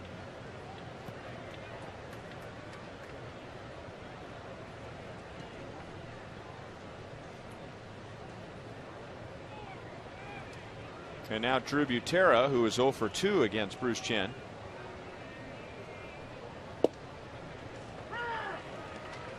Yeah, that split finger, he's got a lot of confidence in that pitch. That's a strike one, get me over. And then he has one that he'll bury it down low for a swing and a miss. Hard fastball slider.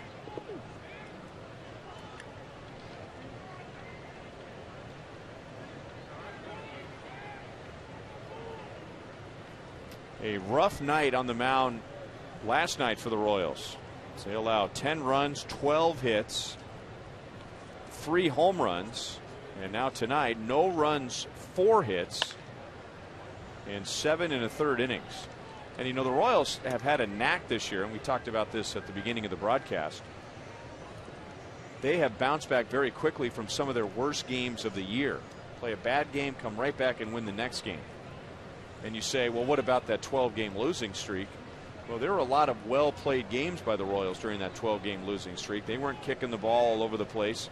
There were some bad games, but there were also several 1-run, 2-run games, low-scoring games, close games. 2 balls and 2 strikes on Butera.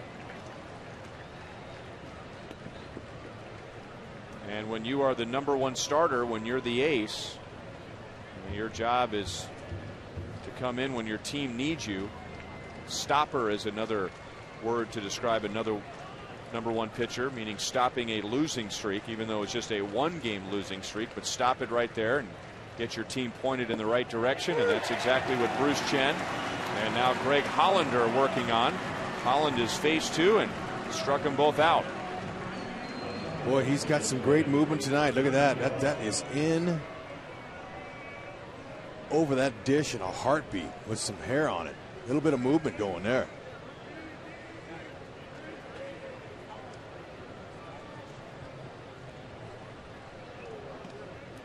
Jamie Carroll singled and flied to center field against Chen.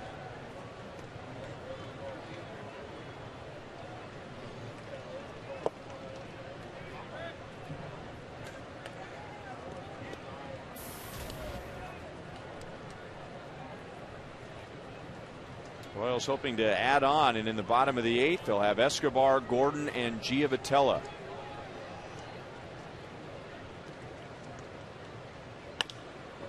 On the ground to Escobar. Low throw. Hosmer can't dig it out. He swipes it all the way to the mound.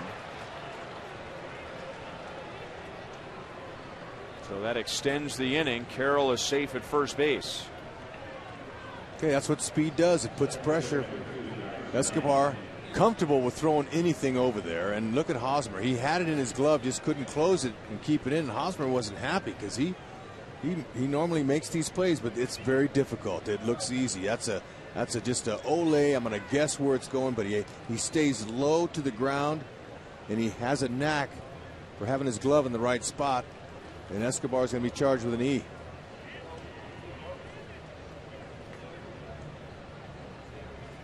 That's his second error in the last 2 games. And Ned Yost hinted, we'll see what he does tomorrow, that it might be time for Alcides to get a break. He has played in 52 of the Royals, or make that with tonight, 53 of the Royals' 54 games. And the Royals have an off day on Thursday, so he would get 2 days off.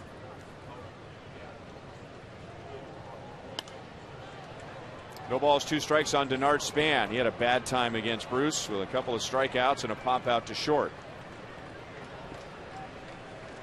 Okay, now watch. It's Steve Little's turn. I was mispronouncing his name earlier. I said Lytle. My bad, Steve. I knew better. You got the Steve part right. Yep. But hopefully he's not given the steal sign here, because Carroll, he can rip him off. We don't want him getting in scoring position. Holland's looking for a punch out here.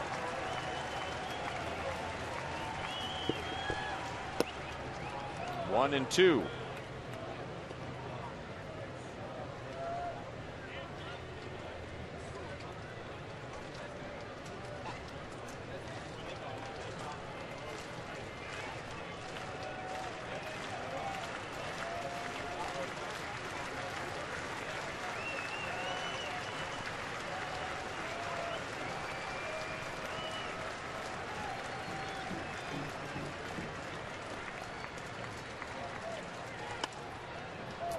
That is a foul ball off the left field line. You might think the Gardenhire would send Jamie Carroll here because it's 2 outs. If he gets thrown out, you got Span leading off the next inning. So it's not a bad time to send him. At least take a chance that he throws a ball, or maybe it's the split finger in the dirt.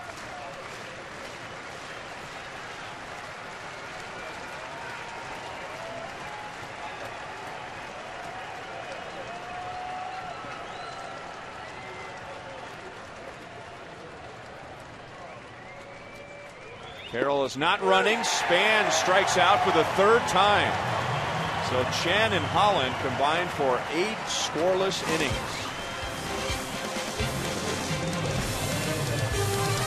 Oh, that's filthy.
And still standing up as we go to the bottom of the 8th.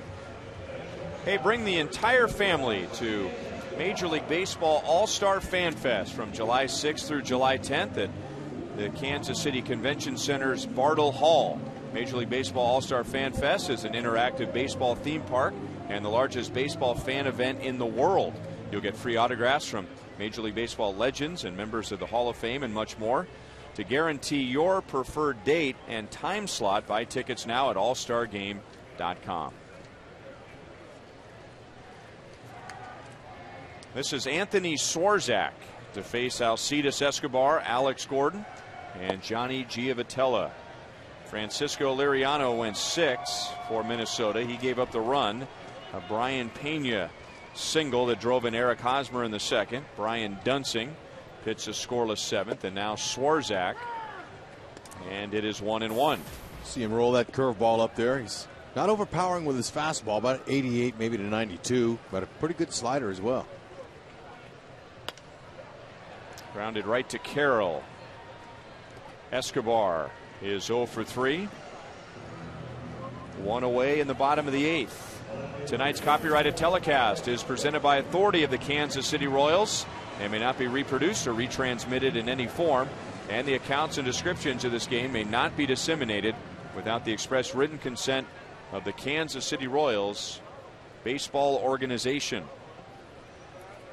Ryan Lefevre, Rex Hudler, Joel Goldberg on a gorgeous night in Kansas City. Along with director Steve Kurtenbach, producer Joe Lavero, and associate producers Al Broughton and Sam Abramson, and the rest of our great crew, and joining the good weather outside with the hot weather to come. I'm sure they're savoring tonight, knowing that mid-90s with high humidity is right around the corner. And there's nothing better with my teammates than to have a nice cold boulevard after a Royals win. I like the wheat version myself. Pale ale's not bad either. But if you could pick one, I'm going wheat because it's refreshing and cool and nice. Refreshing, cool, and nice. Got all three of them. Yeah, look, they don't have that. That's quite a beverage. Where I came from in Southern California. They didn't? That's a special beer here, and I'm liking it.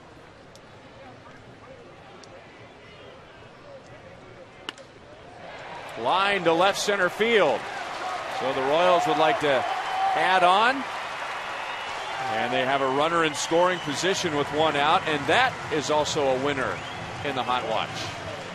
That is a beautiful opposite field double. And before the game, when they were talking about the hot watch today, I said, the way Gordon's going to the opposite field, the way he's staying in on the ball and seeing it, he's going to hit a double for sure. Look at that head position, kept his hands in, both hands on the bat. I like that until he's done with the follow through. Kept him on it. Steady path through it. Maybe they can get a little insurance here. 17 doubles, and that ties him with Josh Willingham of the Twins for 5th in the American League.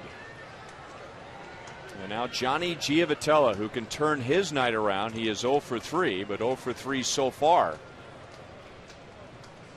And against Swarzak, trying to go the other way, and he fouls it away. Johnny, a former second-round pick of the Royals, and we asked you who is the top second-round pick since 2000. No surprise that Dustin Pedroia ran away with that one.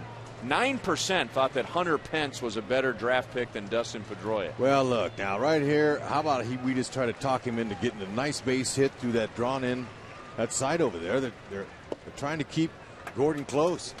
So there's a little bit of an alley over there.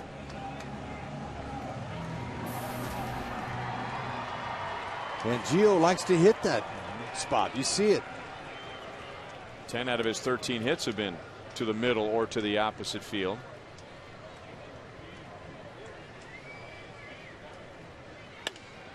Back to Swarzak, and he's got Alex caught in between second and third, and Alex almost got around the tag. Man, it looked like he might have got under it.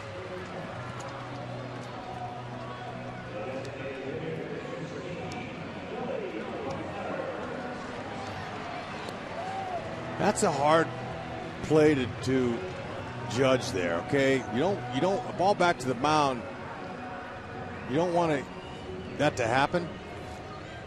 But it's tough because Gordon really was concentrating on getting a jump, and I don't know, maybe he tagged his foot. But that's a hard read for a runner.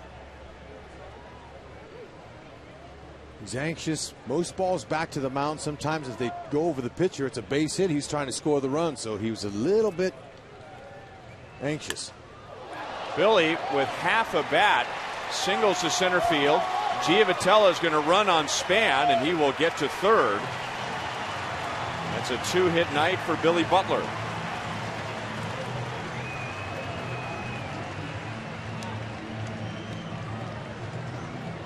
Curveball down, going to catch it on the ground.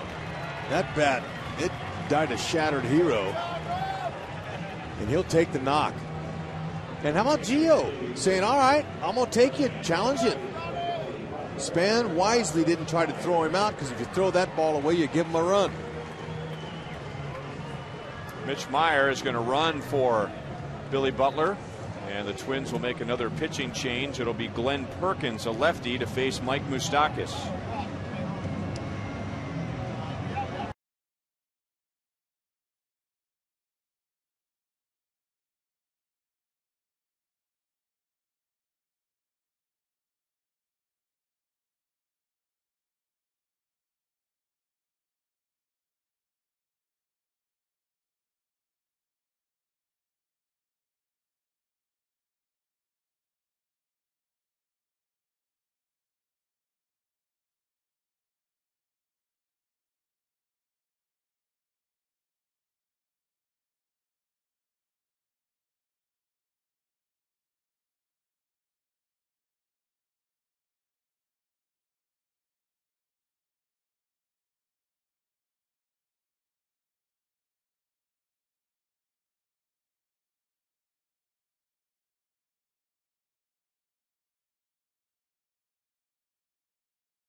With the Twins, the Royals' next series will be interleague play, and that game too will be baseball on Saturday night in America. Interleague play returns. The Royals and the Pittsburgh Pirates. Baseball night in America begins at 6 p.m.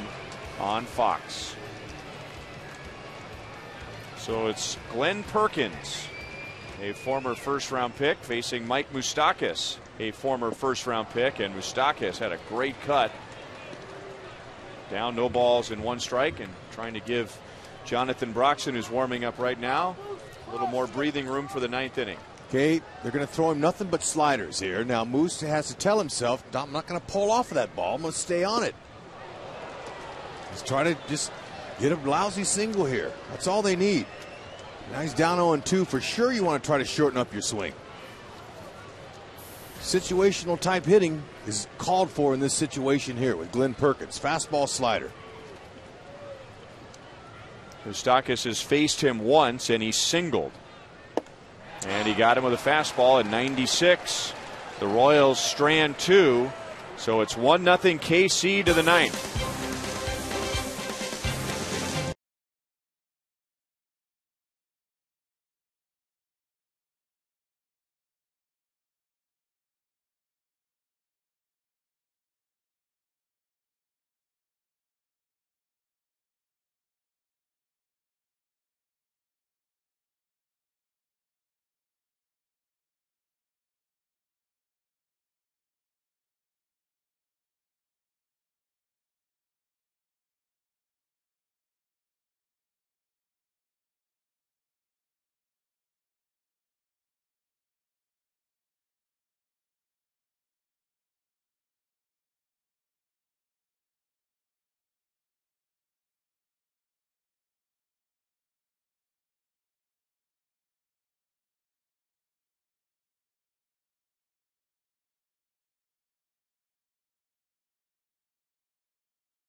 in the ninth. Joel Goldberg, Jeff Montgomery getting ready for Boulevard Royals Live. We'll tell you on the postgame show about Bruce Chen, rocked by the Twins in April, dominant tonight. We'll get reaction and answer some more Twitter questions if you want to send them in to @FS Kansas City. And we'll get you ready for tomorrow's series finale between Nick Blackburn and Felipe Paulino. But first off, we head back to the booth. Ryan and Hud. All right, thank you, Joel. So it is a 1-0 game to the ninth inning. Jonathan Broxton, who has a save this year against the Minnesota Twins. He is 13 this season, 2 blown saves. The Royals on this homestand have won 2 games, and both of those were shutouts. Against the A's on Friday and on Sunday afternoon. And those were both 4-pitcher shutouts. The Royals trying to do it tonight with 3, and it will be Ben Revere pinch hitting for Mastroianni. So back to the left-hand hitter with very good speed, Revere, who started last night's game in right field and was 3 out of 5. And he's 1 for 1 as a pinch hitter this year off Gardenhire's bench. Broxton evens the count at 1 ball, 1 strike. Okay, that fastball you saw at 93, we've seen him up at 98 this year, but at 93 you saw the movement, a little bit less velocity, a little more movement on that 2-seamer. He's got a slider and that hard heater. Chop to Escobar, who had an error last inning, but he throws a strike to Hosmer, and a very good start to the ninth inning. This July, don't miss the biggest event of the summer as baseball's greatest stars will battle for home field advantage right here in Kansas City in the Fall Classic. The road to the World Series begins with the 2012 Major League Baseball All-Star Game Tuesday, July 10th at 6:30 on Fox. Okay, Broxton, he's got as good a chance as any of the Royals to get in there in that All-Star team. He keeps shutting teams down like he's been doing. So far, the Royals have shut down Josh Willingham, who had 2 hits, a home run, a couple of walks last night. Tonight, and all this was against Bruce Chen, 0 for 3 with a strikeout. He is 1 for 4 in the past against Broxton. And looking around the infield as if he's either just surveying where everybody is. I mean, he wouldn't lay one down, would he? No, but that kind of peek out of the corner of his eye. He kind of was, but I'm sure that'd be the last thing on his mind. But you got a big power left-handed batter on deck. I don't know why he'd be peeking. I'm looking around, seeing the holes. You see the holes when you walk up to the plate by the way the defense is playing you. It's an interesting defensive alignment where the infield is all the way back. I mean, they're as back as far as they can go and still be on the dirt. But the outfield's not very deep. I mean, they're not playing what is referred to as no doubles depth, no extra base hit depth. There's a lot of room in between the outfield and the wall.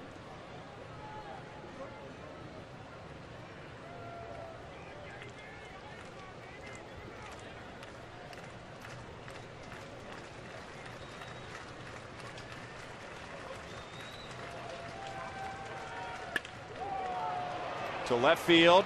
Alex is back, and there you go. The Royals were not protecting against the extra base hit, and Willingham doubles over Gordon's head. They looked like they were a little shallow.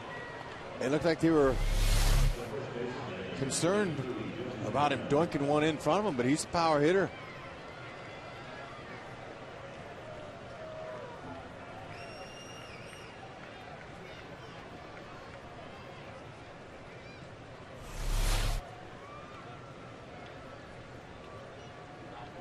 And now Justin Morneau, who is 0 for 3, struck out his last time up. And all of that against Bruce Chen.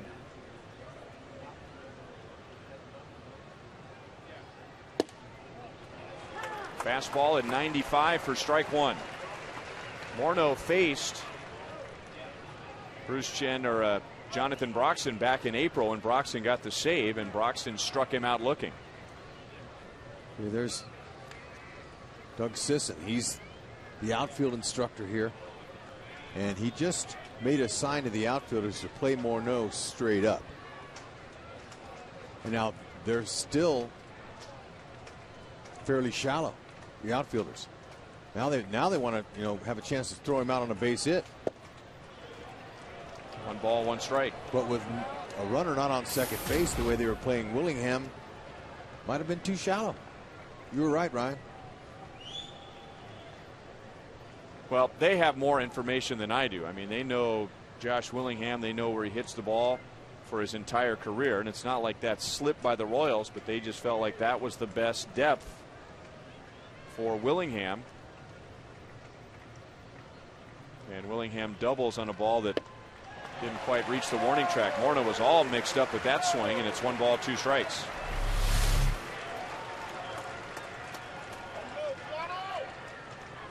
That high riding fastball with some movement away from him. Yeah, didn't get an A swing or a B swing. That was a C swing.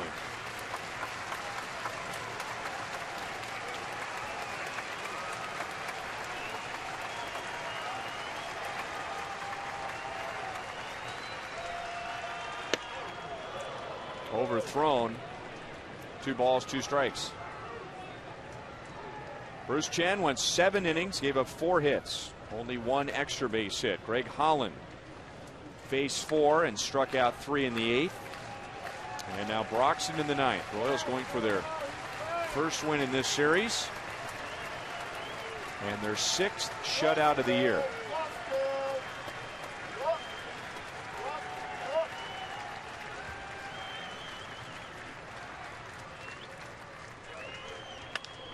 Lined up the left field line, foul by inches.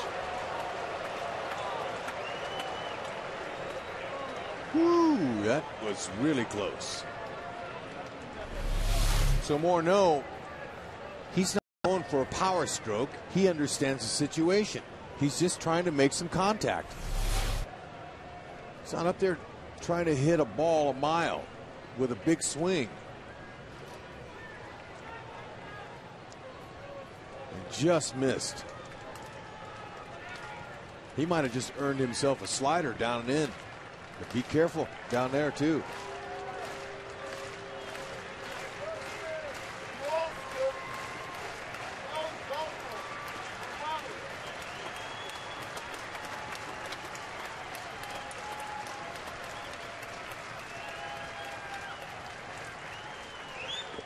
There is a slider.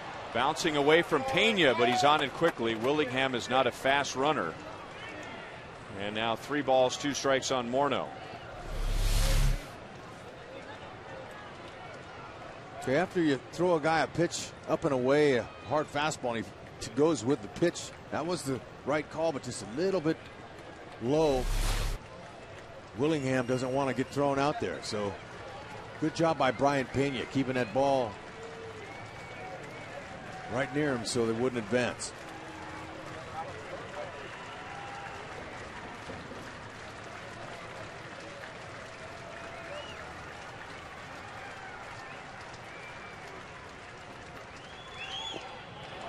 Morneau walks. So that puts on one hand the go-ahead run on base. It also opens up the possibility for a force at any base. So Morneau comes back from 0-2.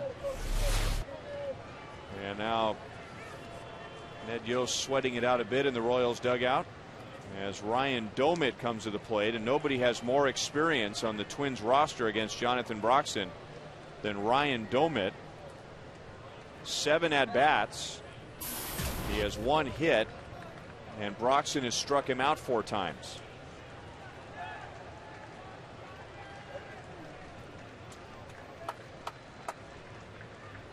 Right-handed Domit's a .250 hitter this year, and left-handed he's .258. Pretty close, both sides.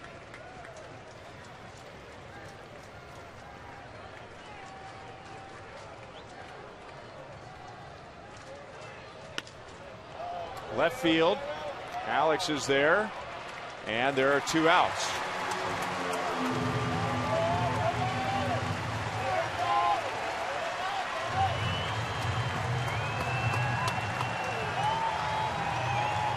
A nice crowd on a beautiful night. And now almost 24,000 standing and trying to get Broxton and the Royals to the finish line.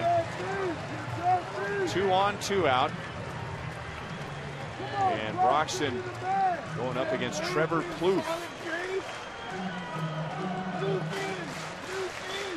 Plouffe entered the game with a 5-game hitting streak. He homered last night. He is 0 for 3 so far tonight.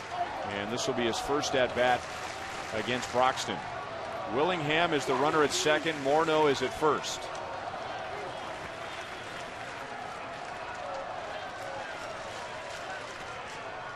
And Plouffe takes high, ball 1.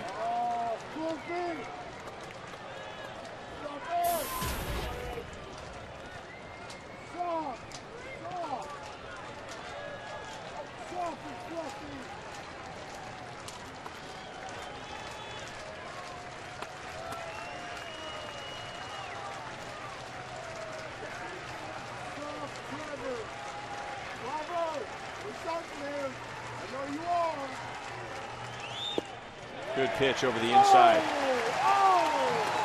Okay, that's firm. Anything right there or a little bit lower is what he wants. If Plouffe's going to hit it, he's going to hit it at somebody, they hope.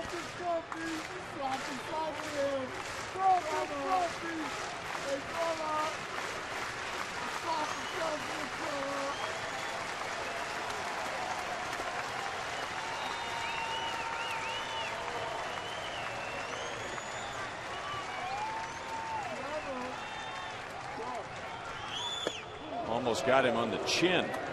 That's a good miss. That might make Plouffe think twice about digging in for the next pitch. I mean, he's a major league hitter, don't get me wrong, but he just saw 96 miles an hour and possibly his life just flashed before his eyes. Yeah, no, that's a good thing we didn't see that. Try to repeat that first strike he threw.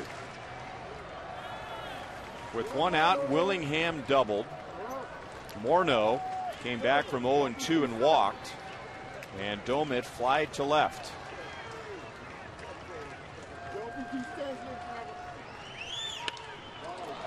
Center field. Dyson is back, still back, and the Royals hang on.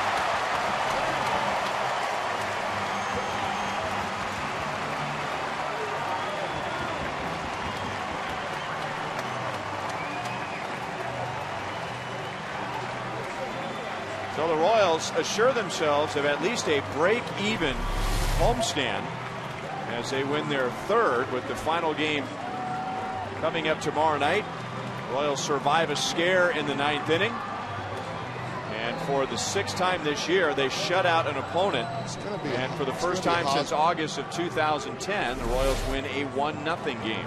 Well, if there's such a thing as a statistic that says NS nervous save, that was one of them. Wow. And you hope that maybe that ball that Broxton saved right there wasn't a serious one, because Dyson gave it away. I think Broxton will be okay with it as long as he can close it down. Great job, Bruce Chen. 7 scoreless innings for Bruce Chen. He improves his record to 5-5. Bounces back nicely after having a bad time against Minnesota back at the end of April. 1-0 Royals, and the hitters responsible for that 1 run are standing by with Joel.